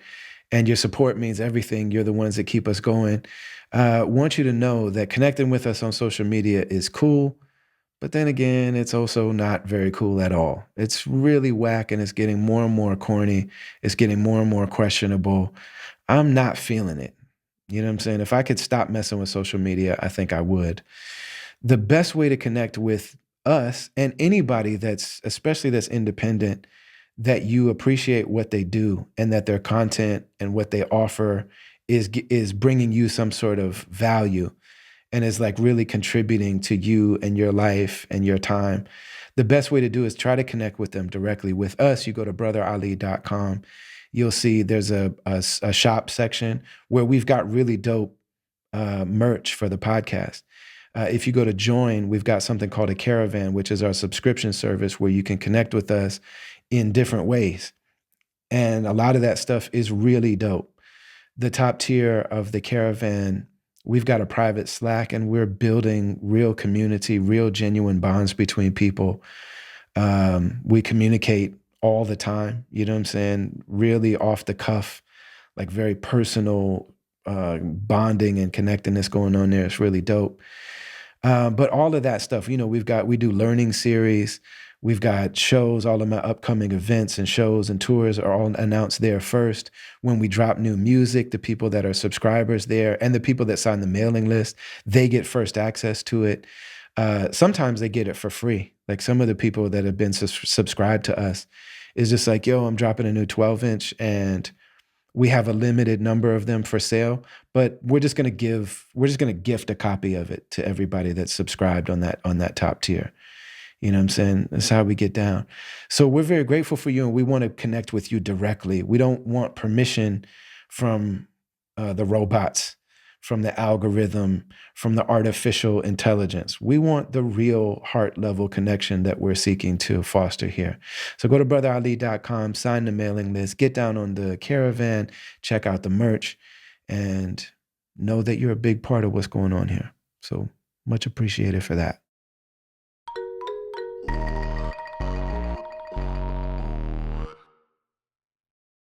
You were saying that with your kids and social media, helping them navigate that, like, the social media reality is what it is, but there are certain virtues and principles and codes that we live by that regardless of what the environment is saying and doing and whatever movements they're on, this is who we are and this is what we believe in. One of the things that I always hoped, as somebody, like, I grew up around street culture. For obvious reasons, I was never actively in part of that, but I always grew up around it. And what I always love about hip hop music and your music in particular, you are such a great exemplar of this, is that there are people that are involved in the street world and economy, the underworld, just out of necessity, out of the fact that, like, this is where American society and white supremacy and 100 other things, these are the cards that this person's been dealt. Mm-hmm. But the people that I always admired and loved and took so much inspiration from, and the people that I even get a lot of my spiritual guidance from, are people who approach that life and reality with a code and with ethics and with morals and with like a certain, like, this reality will not break me. Mm-hmm. It feels to me like all avenues, like immediately after being out of official slavery, Black folks did everything under the sun to better self and to build community, like built entire towns, built universities, became elected to government. Right. Literally everything good that there Right. is to do on a communal level, Black folks achieved one generation Right. outside of slavery doing all of those things. And then white folks burned and Mm-hmm. bombed the cities and burned down the buildings and killed the people that were doing this, you know what I'm saying? Destroyed all of that and only left as like the only openings, consistent openings, are the underworld. Because like we still need vice, like we still want Right. drugs, we still want sex workers, we still want all gambling, we still want all of that stuff. So we're gonna allow for there to be this underworld where we're going to channel all the little secret nasty stuff that we want. We're gonna let Black and poor people and brown people still participate on that level because it's needed so that we have somebody to blame and we don't have to admit that we're fueling this economy. So there's like always going to be a certain element that has to deal with that. But what I see just from the goodness of human beings is that thing that like, okay, I'm going to participate in this, but I'm not just going to do anything. All money isn't good money. You still have to create and organize a set of ethics and morals and codes. You know what I'm saying? Like the way that people still like, okay, we're going to respect kids and we're going to respect elders and we're still going to figure out the way that we can do this thing in the most humane and respectable and even spiritual way possible.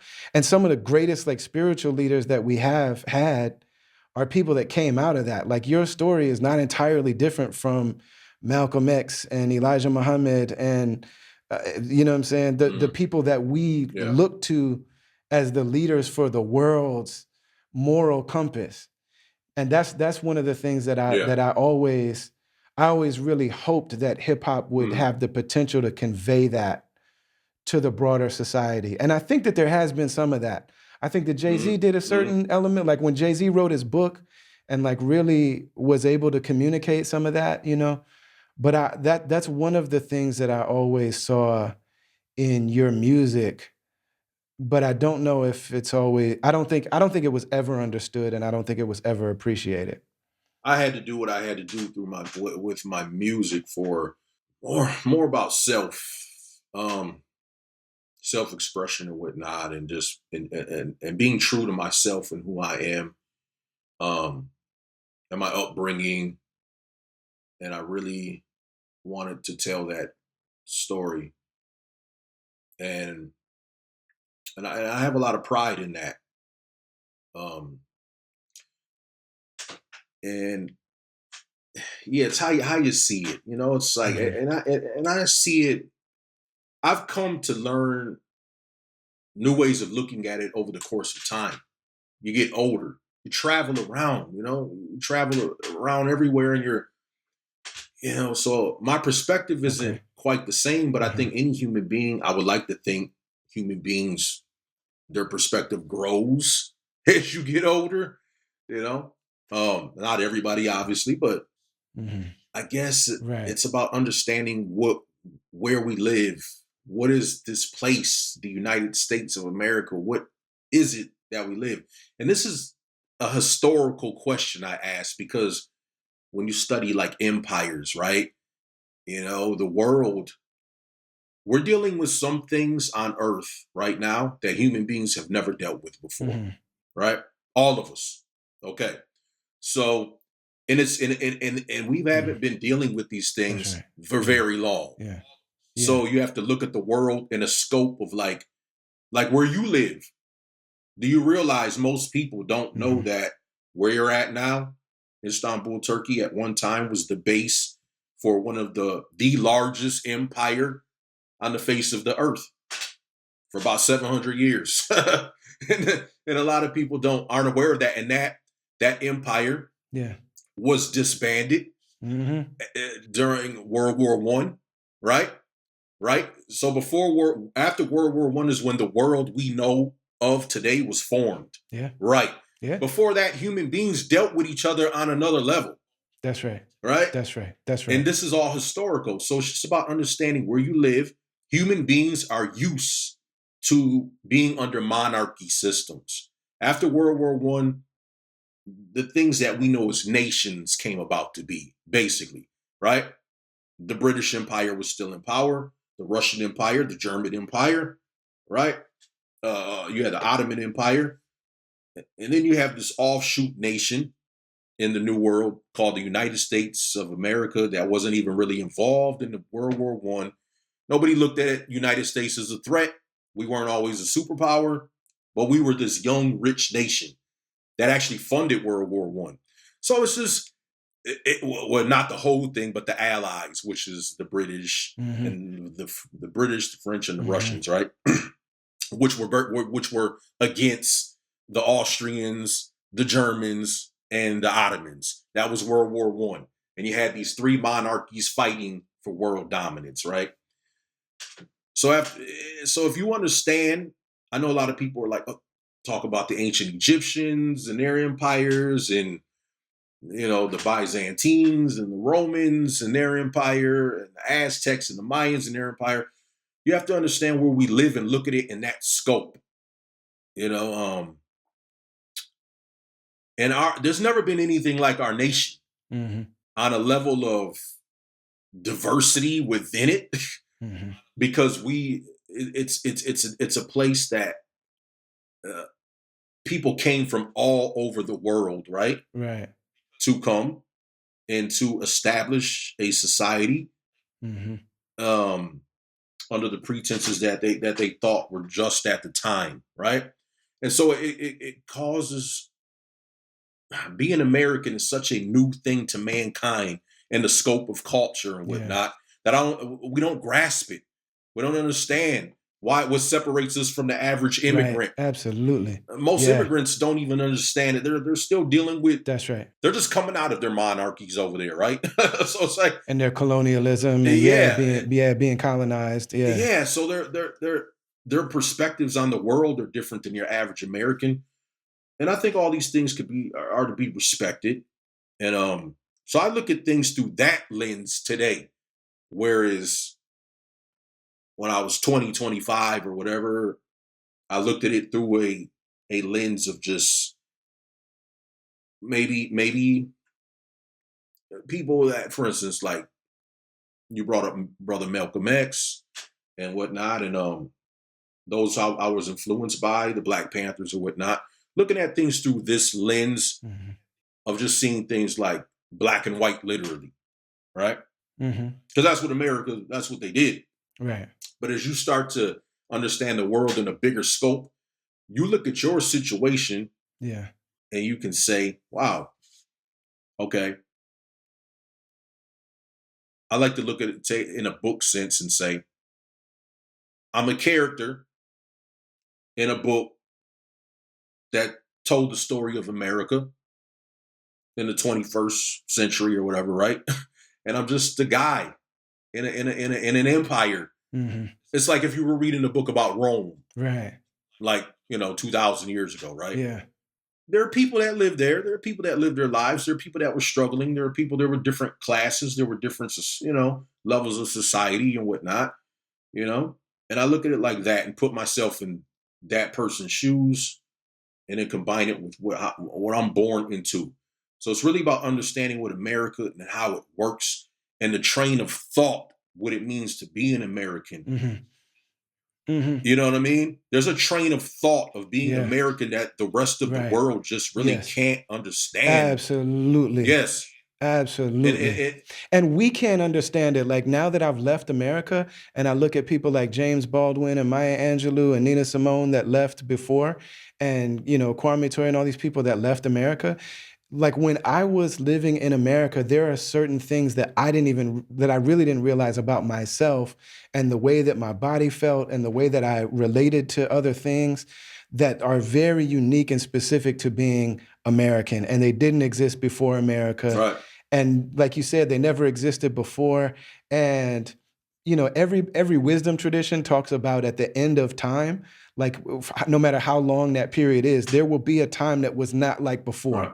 where like life is completely upside down from the Hmm. natural way that life's always been. Right. And I know that we share that we see this Mm. as like part of that. Right.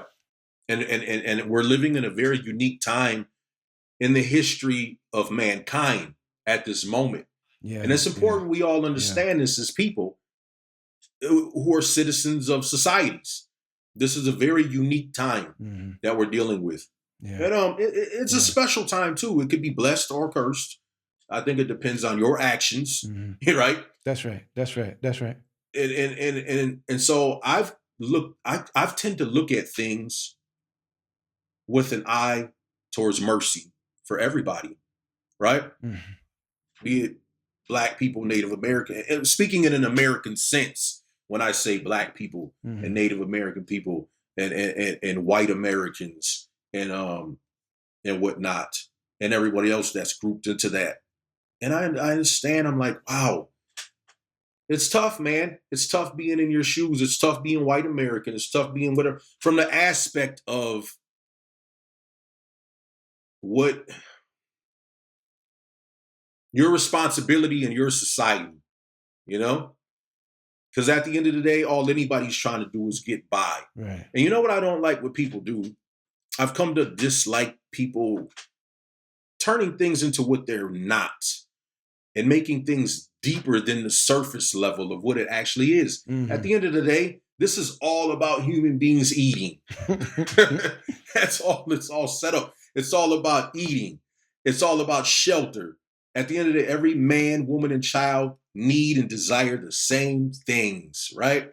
Mhm, That's food, shelter, in a form of freedom that you feel like you're entitled to, whether it be whatever creator you feel like you serve, right? mhm, Has laid out mhm, some laws for you, and then you want to live amongst those laws, and you feel like you have the right to because mhm. whatever religious book you follow or whatever says so.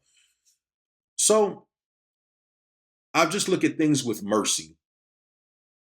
Not I don't and I don't want to mistake that where I say feeling sorry for people. I don't feel sorry for anyone, but I definitely look around and I'm like, oh, human beings are in a state where we do not understand our predicament. Let's put it that way. Yeah, We don't understand our predicament. yeah. And that's just be what Yeah. it means to be human on earth. What is our mission At on this earth? moment. What is our real goal on earth as a human being? Right? Yeah. And Yeah. I look at people and I'm like, wow, it's so I have mercy for people, you know? It's a beautiful thing, man. And one of the things about the way that American society and by extension the modern world, like it was created in such a way that these people threw rocks and hid their hand. Like they had learned so much from the past that they constructed things and then covered their tracks so deeply that understanding what, the text and what the message and the symbolism almost never matches the lived reality. So, like the deep gaslighting of our culture for everybody involved. You know what I'm saying? It's like what I'm experiencing is, I'm told that no, this isn't what you're experiencing. You know what I'm saying? Like the deep disconnection from self, from our basic like human nature. Like we have this shared Islamic language of fitra, like believing that the human being is created on a certain pattern. And if we have different cultures and different positions in life or whatever, but we have a certain human pattern that we're built on. And like, man, the way that our society was constructed, everybody's living in a history or like in a book, like you said, and we don't really have access to the earlier chapters. Like we don't know how this thing, like we all got dropped into this thing that we're now trying to figure out. We don't know how our existence is hurting other people. We don't understand the way that like we're so disconnected from each other, man, and don't really have a lot of ways of connecting with each other. We don't speak the same language anymore. We don't have many shared truths. You know what I'm saying? Like things that you used to think were like basic truths that we all believed in. People do not believe in those things anymore. You know what I'm saying? Like, man, there's like, you don't have a shared language or history, or like you have less and less of that over time. Mhm. And so the way back just becomes more and more like, man, I think love and service is all there is. Mm. Like the only thing that we can do is try to love and then try to serve. Yes. I don't see how anything else, and it sounds hella like my 20-year-old self would have been like, and me and you were on a similar revolutionary kind of vibe, Mm. where it's like, man, all right, we'll do that after we have this revolution. You know what I'm Mhm. saying? But now it's just like, man, now I feel like that's the most revolutionary thing, is like really genuinely learning how to love, how to serve, how to have that prophetic model of mercy. Yes. 100%. It's really crazy, man. That's the human code that Mhm. I'm talking about, the human principle. Mm. It's not necessarily the principle of where you live and your experience, but what it means to be a human being. Because Mhm. one thing technology has done, it's brought the world and Mhm. made it smaller. So, for instance, something Mhm. happens in China, we can find out in 5 minutes, right? From online. We can Mhm. call somebody up Mhm. across the world. We're talking across the world as we speak, from each other. That's right. So it's made it smaller. Like there was a time when if there was a fallout and Gaza's bombed by the Israeli government, no one would really know. There was a time That's right. when it would take you months to find that out, right? Now we can Yeah. watch it on Yeah. TV as it happens, or on the internet or whatever, right? So yes, Yeah. I think the one of the answer is human beings have always had an understanding about each other up until recently, actually, a shared experience, Mhm. and it respected each other's culture for the most part. There were wars, obviously, and there were battles, and there's always going to be people that dislike one another for whatever reason, but they still understood each other as human beings, Right. Yeah. and they still lived by code, whether either it was a military code, right? There were just certain things that you understood not to do. Yeah, those days left with the advent of this new world society. There were new rules made, right? Like there were new Yeah. are Yeah. broken. We could say are broken, our principles discarded from what Mhm. humanity used to speak. And this is an example of when they say how you say gaslighting, for instance. So how slavery was done in these lands, they always say slavery's always been a thing. Everybody's been enslaved. Okay, Not like this. well, I don't even like to use the term slave. As I don't even like to use the term racism anymore. It doesn't mean what it used to mean. Racism used to mean you was a white person who didn't like black people. That's what it meant. You know what I'm saying? Remember those days? That's what it meant, and everybody knew that's what it meant. Now racism means You do not mess with you do not mess with the blacks. That's just your thing. you was a racist, and, Right. and and that's what everybody knows it Right. meant. Okay, now it Right. means like you can like insult somebody's clothes and be called a racist today. It's like wow now. And okay, so like when they say everybody was enslaved. No, no, no, no, no, no. Everybody was in servitude to some degree. You know Mhm. what I mean? There's a difference Mhm. That's between right. Yes, sir. slavery Yeah. and servitude. That's right. A big difference. That's right. And every culture That's practiced right. that differently, but there were in the Yep. eastern part of the world, there was a certain ethic that was followed within the institution of Yep. servitude, right? Mhm. And Yeah. no one was of chattel slavery. That was something that was rarely No. believed in before chattel Those were slavery. prisoners of war that like people like two groups were fighting for control of a certain piece of land, and whoever won, instead of nuclear obliterating or doing genocide on those people, it's like now we live together, and because we won the war, your people are in service to our people. Right. It's not based on race. Yeah. You don't lose your language. Right. You don't lose your family. Right. You don't lose you still can inherit. You still know who your people Yeah. are.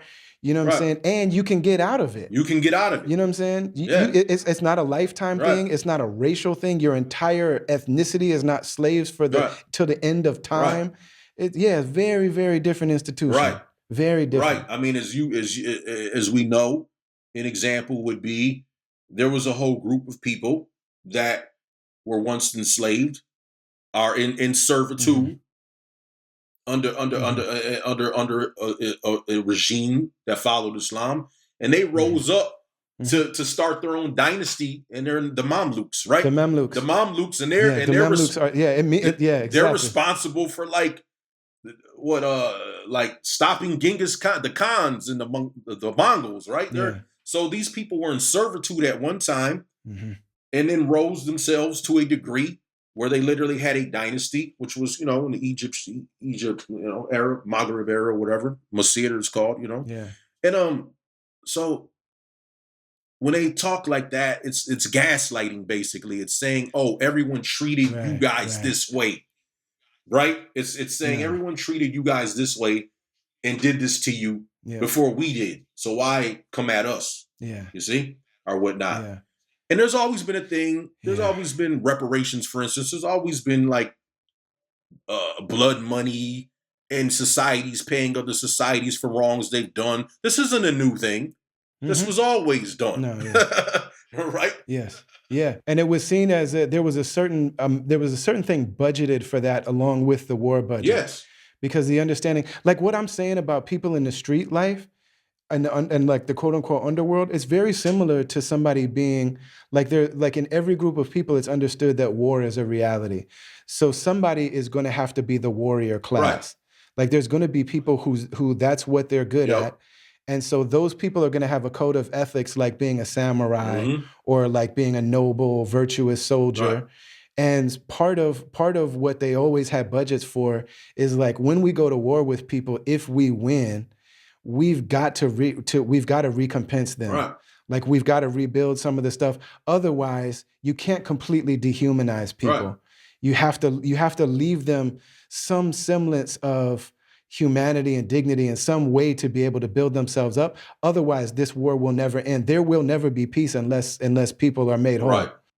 Exactly. And this is how monarchies operated themselves, pretty much. Yeah.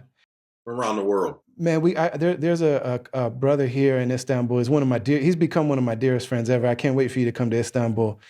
This brother, Abu Ayub Mirolanda, he's a Colombian brother who grew up in New York. And he's a student of the Ottoman Empire. And he teaches classes and he writes and he does tours. He does these really dope tours. So when you come, inshallah, we'll do a tour with him. But he's like, man, we have to stop saying Ottoman Empire because the caliphate is a very different, it's like what you're saying about slavery.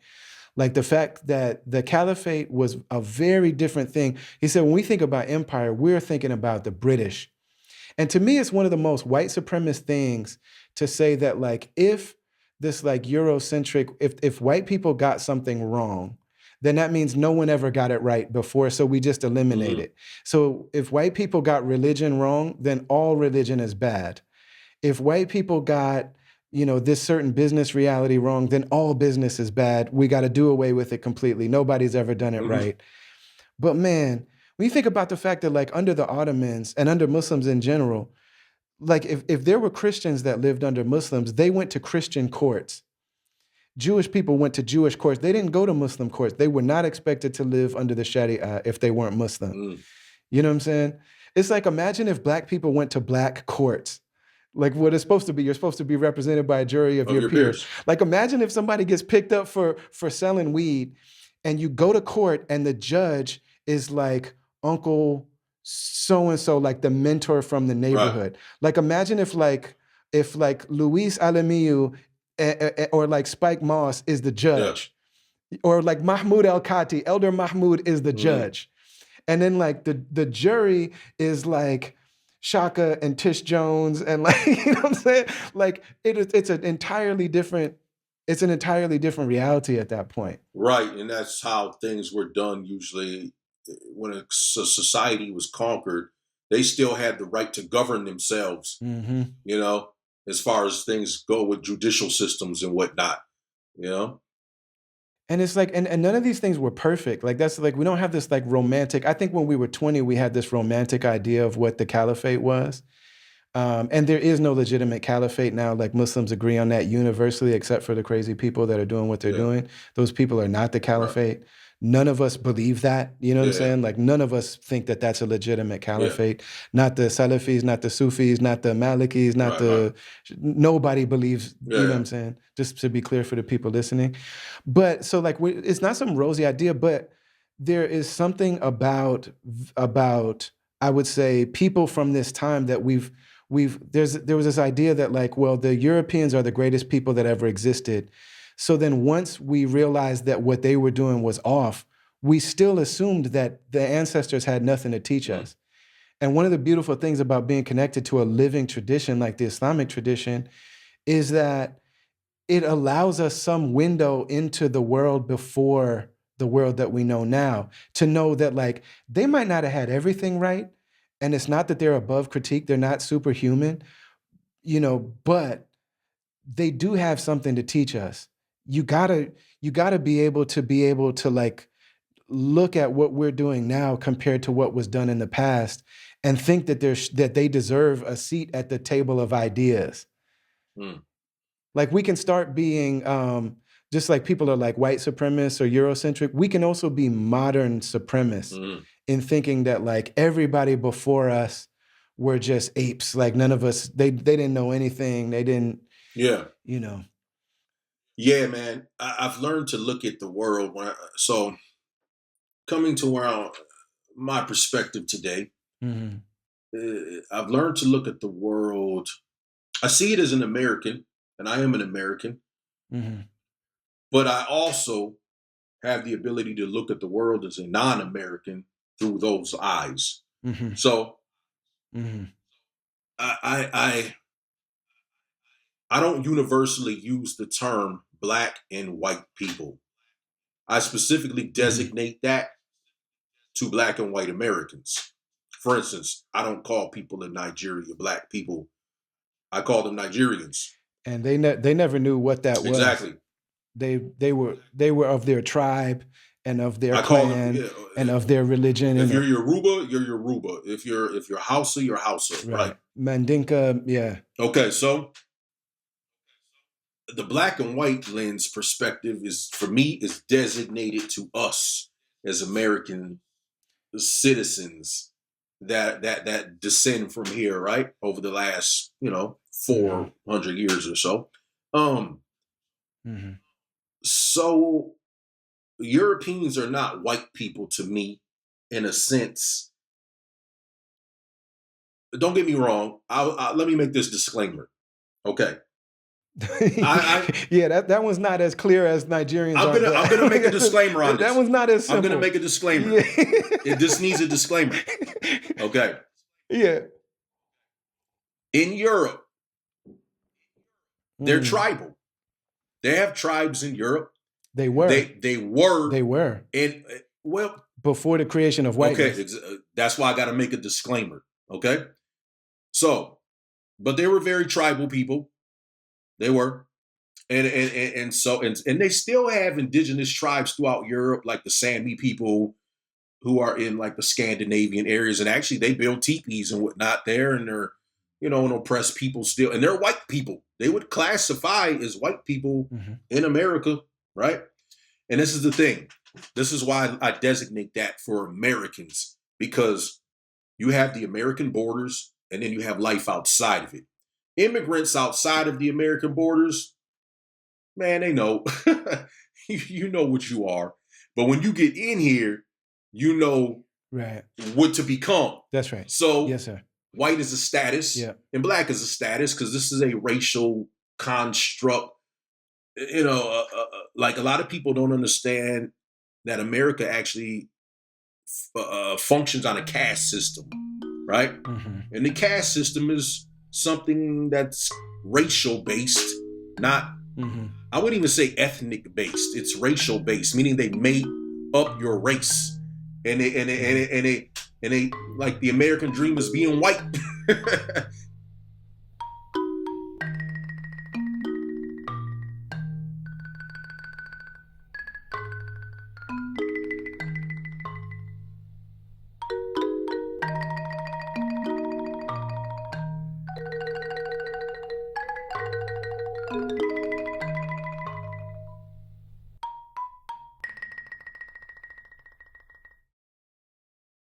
This episode of the Travelers Podcast is sponsored by BetterHelp, online therapy platform. And when you use our code to sign up with them, which is betterhelp.com/travelers, you get a discount on your first month of therapy. And then we get a commission to help the work that we do here on the podcast. So it's a good situation for everybody. Therapy is not like what it looks like in the movies. It's not how it looks on TV. It's not this corny thing where you lay down with this buttoned down, tight lip professional stranger and you cry to them about all of the worst things in your life and then they give you the answers. What most therapists do, and there's a variety of types of therapy, and BetterHelp is really unique because they're a nationwide network of different types of licensed, trained, dedicated professional therapists that use different approaches. But for the most part, what therapy really is, especially at the beginning, is an opportunity to explore the things that have happened in our lives, the way that we've processed them, the way that we've dealt with the grief and the trauma and the pain and the sadness and the confusion and the boredom of it all. Like, you don't have to be like, you know what I'm saying? If you're suicidal, you're not alone. You know what I'm saying? And the world would not be the same without you. And there are people that would be extremely heartbroken if you weren't here tomorrow. So that's something to know. But you don't have to be at that place. You can just be bored with the regularness of life.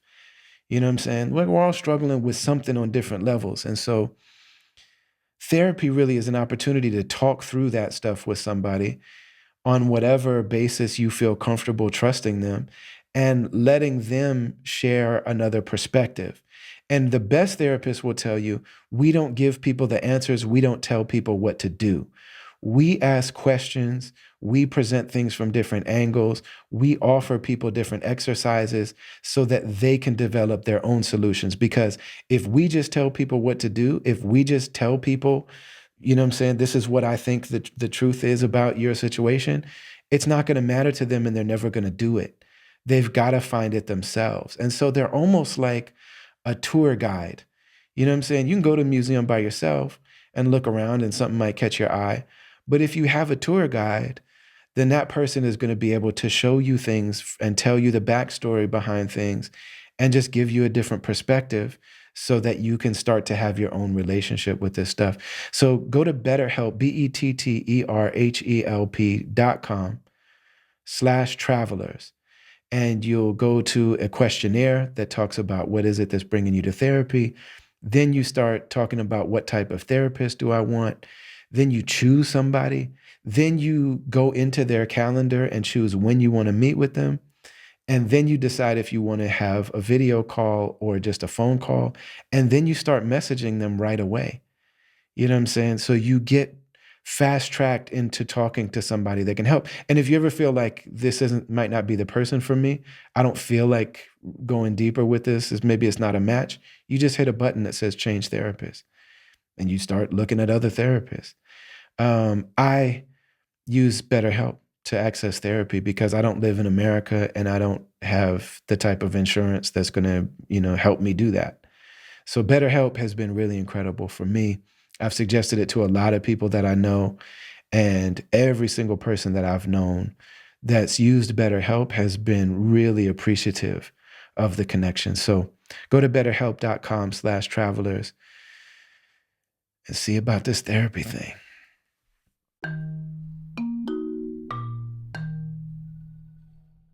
I want to bring it back to music, and it's not unrelated. It's right in the pocket of what we're talking about because of the fact that everybody knows to access Black cultural stuff at certain points.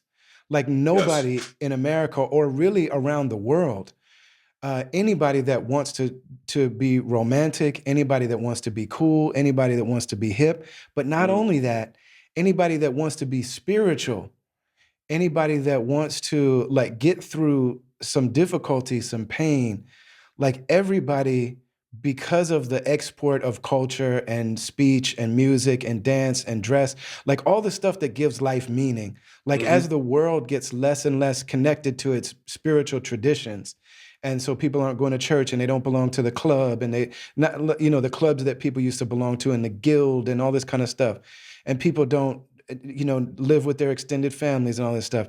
Whenever people want to access the world of meaning to deal with their pain or to anything like that, where they go is to Black American stuff. Like yes. people want to talk about God. Yes, Lord, praise, hallelujah. That's how white Christians praise God. They Yes. praise God like a Black person when they Yes. mean it. And when they Yes. want to show, like, you know what I'm saying? I Yes. remember seeing this white lady on TV saying, Holy Spirit, activate. I'm like, that's Mhm. Black. Right. She's the whitest person in the world. But when she's trying to communicate to people, oh, God is a personal thing to me, she goes Mhm. to a Black. When somebody wants to, you know, anytime Yes. somebody they know where to go. At the same time, white people prefer to to do that through white sources. So Mm, if it's like through almost like white explorers, you know what I'm saying? So it's like mhm, you go into the Black world, figure it all out, master it, bring it back to me, and mhm, then I feel better accessing that through you. mhm, And you probably know where I'm going with that related to mhm, us and our music situation. mhm, So my biggest song is Forrest Whitaker. When I was writing Forrest Whitaker, I didn't have a copy. Like I didn't have a copy yet of Respect the Life, mhm, but I had heard your song Falling Apart. mhm, And the second I heard it, I loved it. And you have a mhm, line of Falling Apart. I try not to do these things, but that's me. After, it's just a masterful verse in being vulnerable, in being funny, like it's mhm, humorous. You know what I'm mhm. saying? Went to the Yeah. casino, got broke trying. You know what I'm saying? Just got my revoked license. Met a new girl, but of course the host trifling tried to bar me to buying in diamonds. That my kids need school clothes. $80 you got, I Mhm. could You use can't those. use those. And kicks, Yeah. I go to the store, steal a pair, pay them back when I become a millionaire. Cheated on Right. my girl with her friend by Builder Square. Never said nothing, but But the still the guilt guilt is is there. there. Yeah. I try not to do these things, but that's me. That's Don't give a fuck about it. actually. Actually, I'm a low life soul trife dog in the park. So I didn't like have that in my mind when I was writing Forrest Whitaker, but I Yeah. wrote Forrest Whitaker, and now I'm making a song based on you, my big brother, my OG. Mm, And so I'm writing this song about being albino and being fat and being blind and having mm, bumps on my razor bumps and all yeah. this stuff. And I say, uh, I just my biggest song, and I can't remember it right now. Um, like, that's me. Um, how does mine go? It's almost the same line. Like Mhm, it's very obvious mhm, now after your joint came out that mhm. I'm like, oh man, I basically, but then also after all this amazing music that Atmosphere has done, their biggest song is Sunshine, Yes. which is a chorus from your first record. And Slug says it in the song. Reminds me of Yep. and you're on the song doing the chorus with him. Yep. Like, so like nobody's trying to hide these things. Yeah. You know what I'm saying? But the reality is that Sean is the biggest one on the group. I probably for a long time was the second. Like now ASAP is there and ASAP's big, you know what I'm saying? But so the two, like each of us, the biggest song are in some way inspired by you very directly. Yeah. And then also the way that the whole way that what they called the factory, which was Ant's crib, came Mhm, to be. And the way that we all met and the way we all came together and the inspiration for all of these things is you. mm. The first full album that anybody even had ready to go. Like Slug talked on when he was on the podcast, he talked about the fact that everybody wanted their album to be first, but he was like, Musab came in later in Headshots and before Rhymesayers was the label, but Saab came in and had albums worth of material. Mm, So it was the first album that came out. And he talked about the fact that people felt a way about that. But yeah. how have you always, how have you understood the fact that you have been so influential and you're all of our favorite? You were Idea's favorite. Mm, You're Ant's favorite. You're yeah. Sadiq's favorite. You're Slug's favorite. You're my favorite. Mm, Like all of us are like, man, I'm nice. Like, but Saab is that dude. Like, how have yeah. you understood it? What has it meant to you? What does it mean to you to be in this crew and watch all of this stuff get built around people that love you, admire you, give you your, Mm, but also it's the outside world never appreciated and respected you for what you are. yeah. I've learned to got older, I've learned to actually grasp that. I didn't Mm. grasp that when I was younger. I didn't understand that fact for a long time. I didn't. I didn't understand my influence. It wasn't even really on my radar, you know. Um, but as I got You didn't older, understand how you influenced us? no, I didn't understand that. I didn't see it that way. Um, it wasn't until I got older and I started to venture out and travel what people would tell me, and and then it started to dawn on me. And then as I seen everyone's careers progress, and I was like, oh man, I'm proud of everybody. But I feel it's like to this day, I feel like a member of Atmosphere, basically. Yeah. It's not because, but that's unique because that like Overcast was recorded at the same time. I don't think a lot of people understand or realize or even know.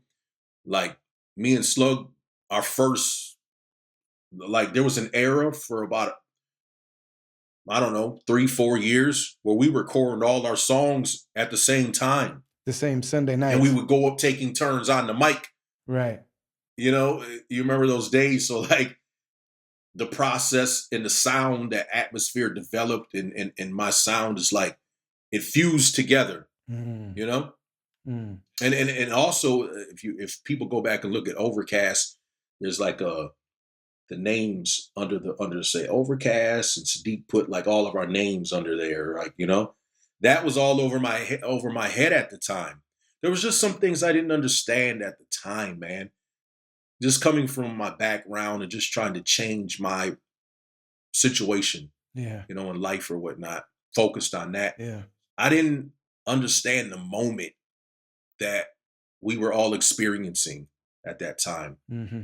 So it took a while, and I came about to know that later on. Now I know that, and it's still overwhelming. when I look at the influence and the great artists that have come from our era Mm-hmm. and our accomplishments Mm-hmm. in Minneapolis, it's overwhelming for me, to be honest. Like in actuality, I'm a very modest person, and I'm a very humble person, like in the sense of like I'm confident, Yeah. very confident, but I have to be. If I wasn't confident in myself I'm coming from, Right. I wouldn't have been able to move it forward Yeah. in any kind of way. So I had to Well, also develop you have confidence. you have really profound and very special gifts that are very obvious. Like that your confidence isn't based on just desiring to be great. Like you are genuinely great in a lot of ways. Yeah. And so and thank you for that. And I just but I'm very modest. Yes. And music is one of those things I'm careful with and was always careful with. Um, like I could never see myself as like a Nelly or whatever. It's and not to disrespect Nelly or anybody else who's in that market or field or whatever. I just never see myself. But here's the issue is because our fan base in the lane that we function in as a hip hop staple didn't exist before us. That's true. So it That's wasn't true. like we didn't have like a platform to look at and say, okay, we're gonna jump in this lane. Right. There was a time I saw myself just like Black Moon and all the underground rappers, and you know what I mean, and Yeah. Yeah. KRS and all Common. Yeah. I just saw myself as a guy like that. And as our lane started to actually function, right? Mm-hmm. It became I seen myself. I was like, oh, like I'm in this lane, and I started to see myself separate from that. But but then people treated me like Jay-Z. In a sense, at the time, right? I'm Mm-hmm. talking like because of my environment Yeah. that I come from and the people that I come from around. They know rappers, Jay-Z's and and the Nellies, and these are artists who were popular at that time. I'm saying, you know what I mean, like coming up and So I'm in between, and I'm like, okay, I have this, I have the look or whatever. When you get Mm-hmm. into music, it's just entertainment at the end of the day. We all know that now as grown men, right? But people are gauging how you look, how you dress, how you sound. Yeah. All of that stuff matters as an artist. Yeah. I fell in between a lot of things, right? Like, okay, Yes. look, Yeah. you have a Yeah. Nelly Yeah. look, but you're making underground music that's Yeah. not even it ain't even the underground sound of like Black Moon or Yeah. artists like that. You're No, making this you were new making stuff. music about like, man, and you had super like the all these different ill concepts where you're like, all right, in this verse I'm gonna be a serial killer, and then in this verse I'm gonna be Exactly. yeah, Right. you were doing stuff that was like, what the hell? Yeah, so you have a look like you could have been on MTV with your shirt off, but that's not Is the right. music that you made at all. That's Yeah. what I'm saying. Right. And so like being young and not and everything we were doing, we were actually making the lane. You know what I mean? we Yeah. weren't we Yeah. weren't going off of anybody's influence in that way because we're in Minnesota. Yeah. We're not on the East Coast or the West Coast, and so we had the Midwest, right? And so yeah, it was really an interesting time. And then also having the ability to do all that kind of music. Yes. A lot of artists, it's almost like it's a blessing and a curse in a sense. Like some artists are good at what they do because it's all they can do, Hmm. and that's good enough to sustain Yes. that. That's great. Right. Yes, Right. I make this song. I can make a song like Jay-Z, Yes, you can. and then I can make a song like the darkest most heartfelt song. I can make a sunshine. You know what I'm saying? Yeah. That. So how Yeah. do you do And that? always could And then do I all then of I it. Yeah. realized I can do all of it. So I realized as I got older, like, oh wow, I'm more than a rapper. This is how I engulfed it. Okay, it used to overwhelm me, and then I realized, oh wow, I've always been more than a rapper. At the end of the day, Hmm. I've always been more. I was a songwriter Yeah. for one. Yeah. Before I'm an artist, I'm a songwriter. Uh-huh. And that's what I understood as time came, and I learned I started to venture further into the music industry. Because we weren't really in the music industry No. when we were putting what we put together. Matter of fact, we were And still anti-music never industry. yeah, You know we what were I mean? never in a like I'm saying, like, yeah, there was distribution that came into the play at one time, but man, we were never in the music industry. I think that it's so ill that like especially people that came along later in underground rap in general, but in Minnesota specifically, I don't think they understand what we are, Mm, like in context. mm, You know what I'm saying? That we were never part of the music industry. We never were like players in the industry. We never yeah, rubbed elbows with like, yeah. there was a period where I think they wanted Atmosphere to be that.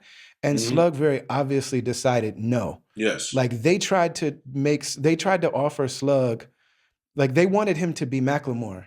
They wanted him to Right. be Machine Gun Kelly. Yes. They wanted him to be that. And he very overtly, like Rick Rubin tried to work with them. Yeah. And Yeah. Sean was just like, Ant produces Rhymesayers atmosphere, but thank you. Yep. You know what I'm saying? They tried to do all this MTV stuff with him, and he just never, All right. he just opted out of all of that. He's very smart. I think that in Minnesota, man, he said on God Loves Ugly, never want to blow up because, or maybe it was before that, never want to blow up because I never want to fall off. Maybe he said that on Overcast. Never want to blow up because I never want to fall off. And like, man, he said, man, if I put my career in those people's hands and I let them make me famous, then the second they're done with me, now I'm somehow a failure. Yeah. But if I keep doing this in my own way, on my own terms, then I decide when I'm done. I decide when I'm successful. Yes. And I just think that, man, I really, especially not living, and you haven't lived in Minnesota for a long time. You live where the music industry really is now. Yes. And so you've had that perspective forever. Yes. But now being outside of it, I realized that in Minnesota, where there's not a music industry, rappers who were able to sustain themselves making music look like the music industry to people that don't know any better. Yes. For people that don't have that. Right. And so it's crazy, like the misconceptions and the expectations and the like, it's really a trip, man. There's a question I like to ask myself, and I think everyone should ask themselves this every once in a while. I like to do it on a weekly basis. Do people see you as you see yourself? I don't think that's possible. But that it's if you can it at least give you somewhat a balance, right? And do people see you as you see yourself?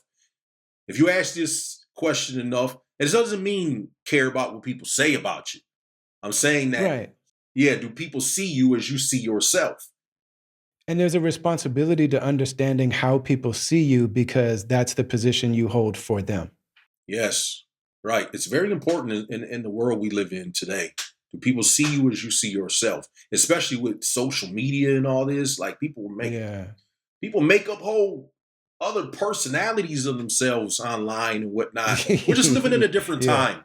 And I adjust with the times and the mindset I have to have today, you know?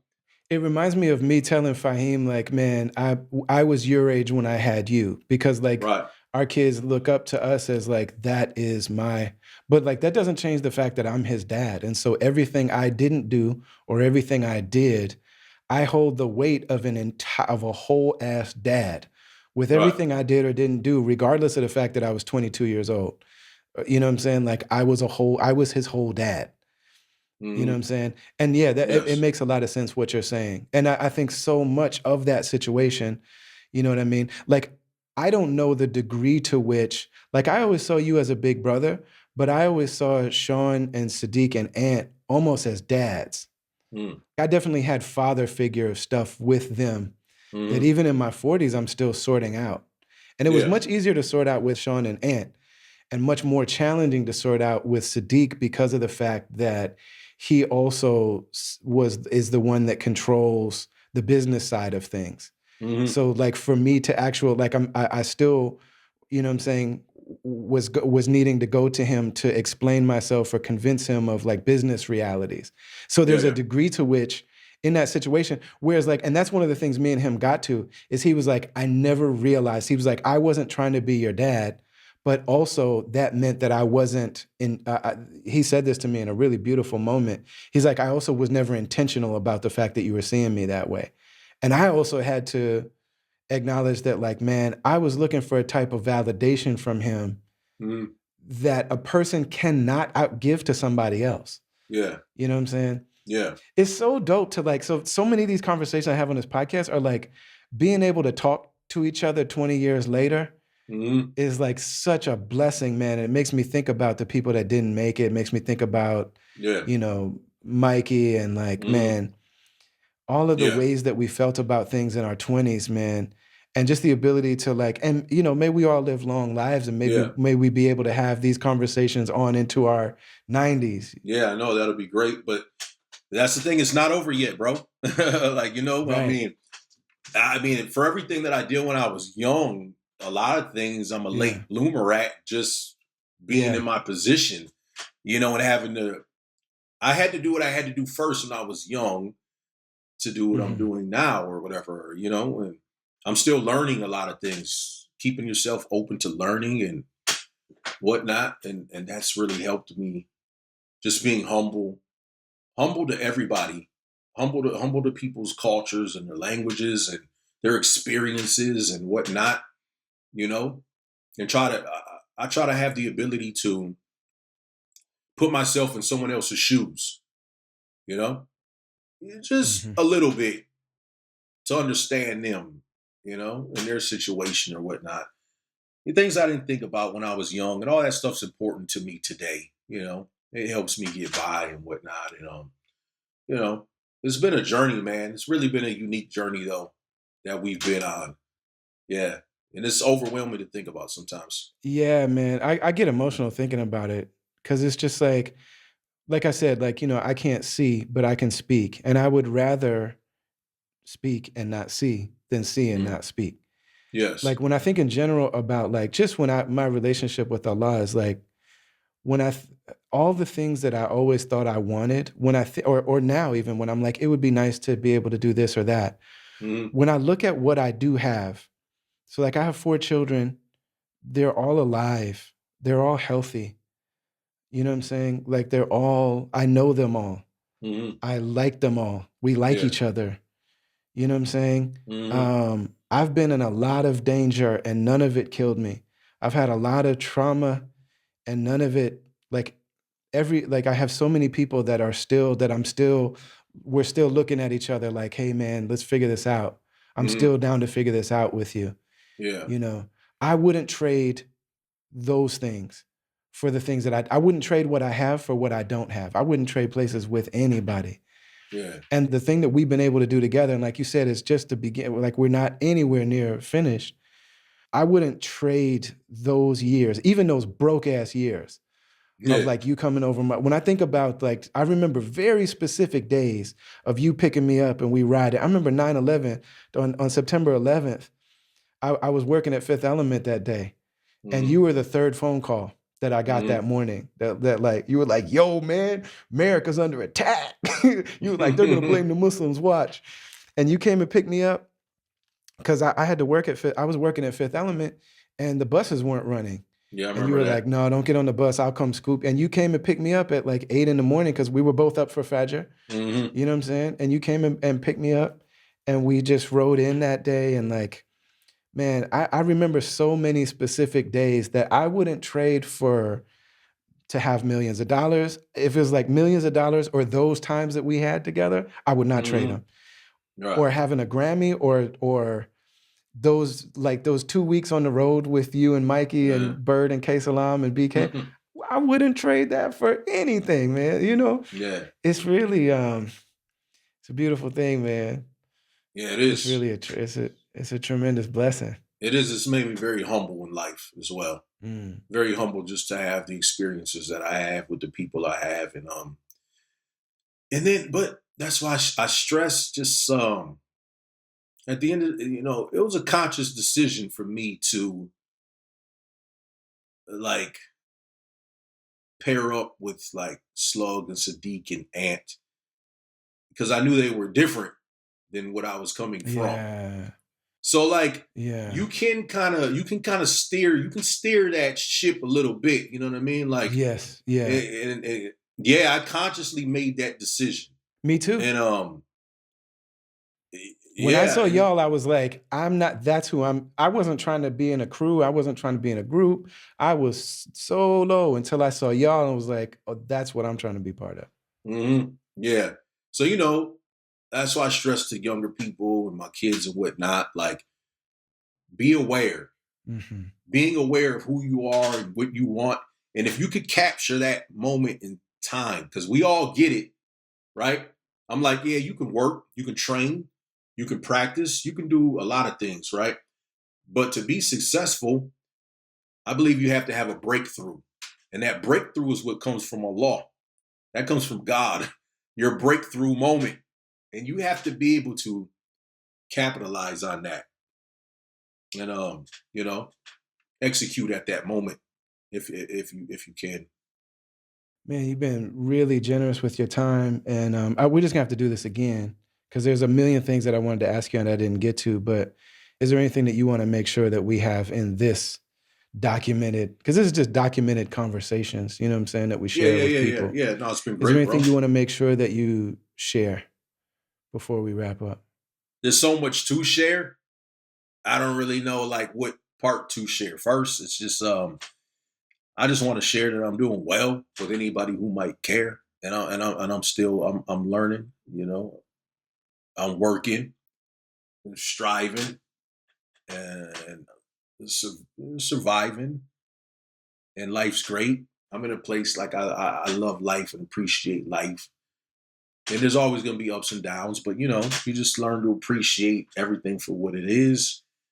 And just coming into this middle age, era of my life, things have been great. But whatever you want to ask, go ahead, bro. While we're still recording, I've said this numerous times, but now that this is like my platform, I want to say both for you and also both for the world to know that we as a crew wouldn't be. You are the living heart and soul of who we are, and the music that we made and the family bond that we have. It literally all originates from you. You have that tattoo of Africa on your arm. And I always think about the fact that all of these human bonds and all of these human endeavors come out of Africa because Africa was first. It's like the first time human beings were Mm. being human. Right. And so the relationships that you established as yourself, you established the relationship with Ant and with Sadiq and with Sean and with Mikey and with me. You're the one that established the relationship with me. And you doing that, I believe, are the one that really us really created the environment to where we're more than just people that do business and make music together, but that we're family and we really genuinely love each other. Mm. I Yes. believe that that comes from your intention and from your heart, and also the fact that we knew that coming into this thing, it was going to be part of what we do, that we take it more seriously. And everybody had a role in that, but you as a songwriter, that like we're going to think outside the box, we're going to pour our heart out, we're going to really explore who we are as men, as human beings. So for all of us, you're that. But for me, you're the first person that spoke to me. You're the first person that brought me around. Mm. You're the first one that vouched for me.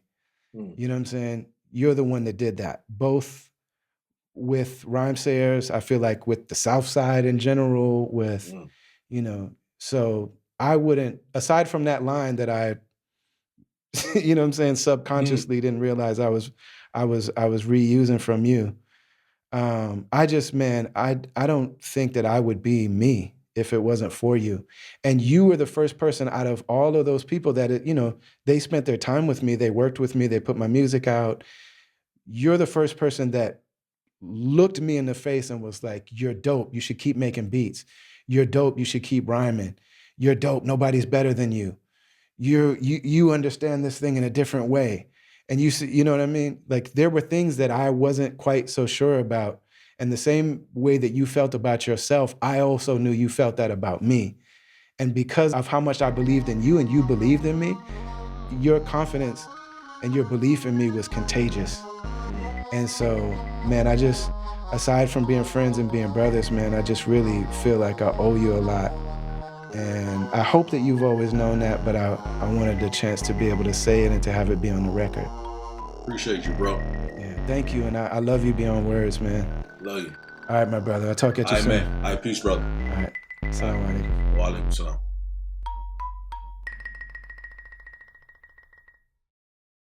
Much love and special thanks to our dear brother Musab for being so generous and gracious with his time and his wisdom and his stories and his input and insights. and really just with himself. He's one of the most unique human beings that you could ever meet. So we are profoundly grateful to our brother Musab. Make sure to follow him on social media and go back and check out all of his music dating all the way back to the mid 90s. Music is really incredible, and it's like nothing else you've ever heard before, and it's so dynamic. You're going to hear many of the types of hip hop music that have ever existed being done on a high level. Many thanks to Zakat Foundation and to BetterHelp. That's betterhelp.com. Special thanks to Amna Mirza, Mansour Panawala, Darian Washington, Last Word, Ant, who did the music for the podcast, Mark from Medina Hip Hop. Shout out to all of the people that listen to this podcast every week and give me feedback. I don't expect my friends and my family to listen to my podcast because it's just obnoxious. But when people do, I really appreciate it. So shout out to Rami Neshashibi and Aida Rashid, and to Jamal Jenkins, and to Shane Atkinson, and to everybody that's helped with this. Travelers Podcast is produced by Brendan Kelly, aka BK1, and it is a production of Travelers Media. Much love. We'll see you next week, inshallah. Assalamu alaikum wa rahmatullahi wa barakatuh.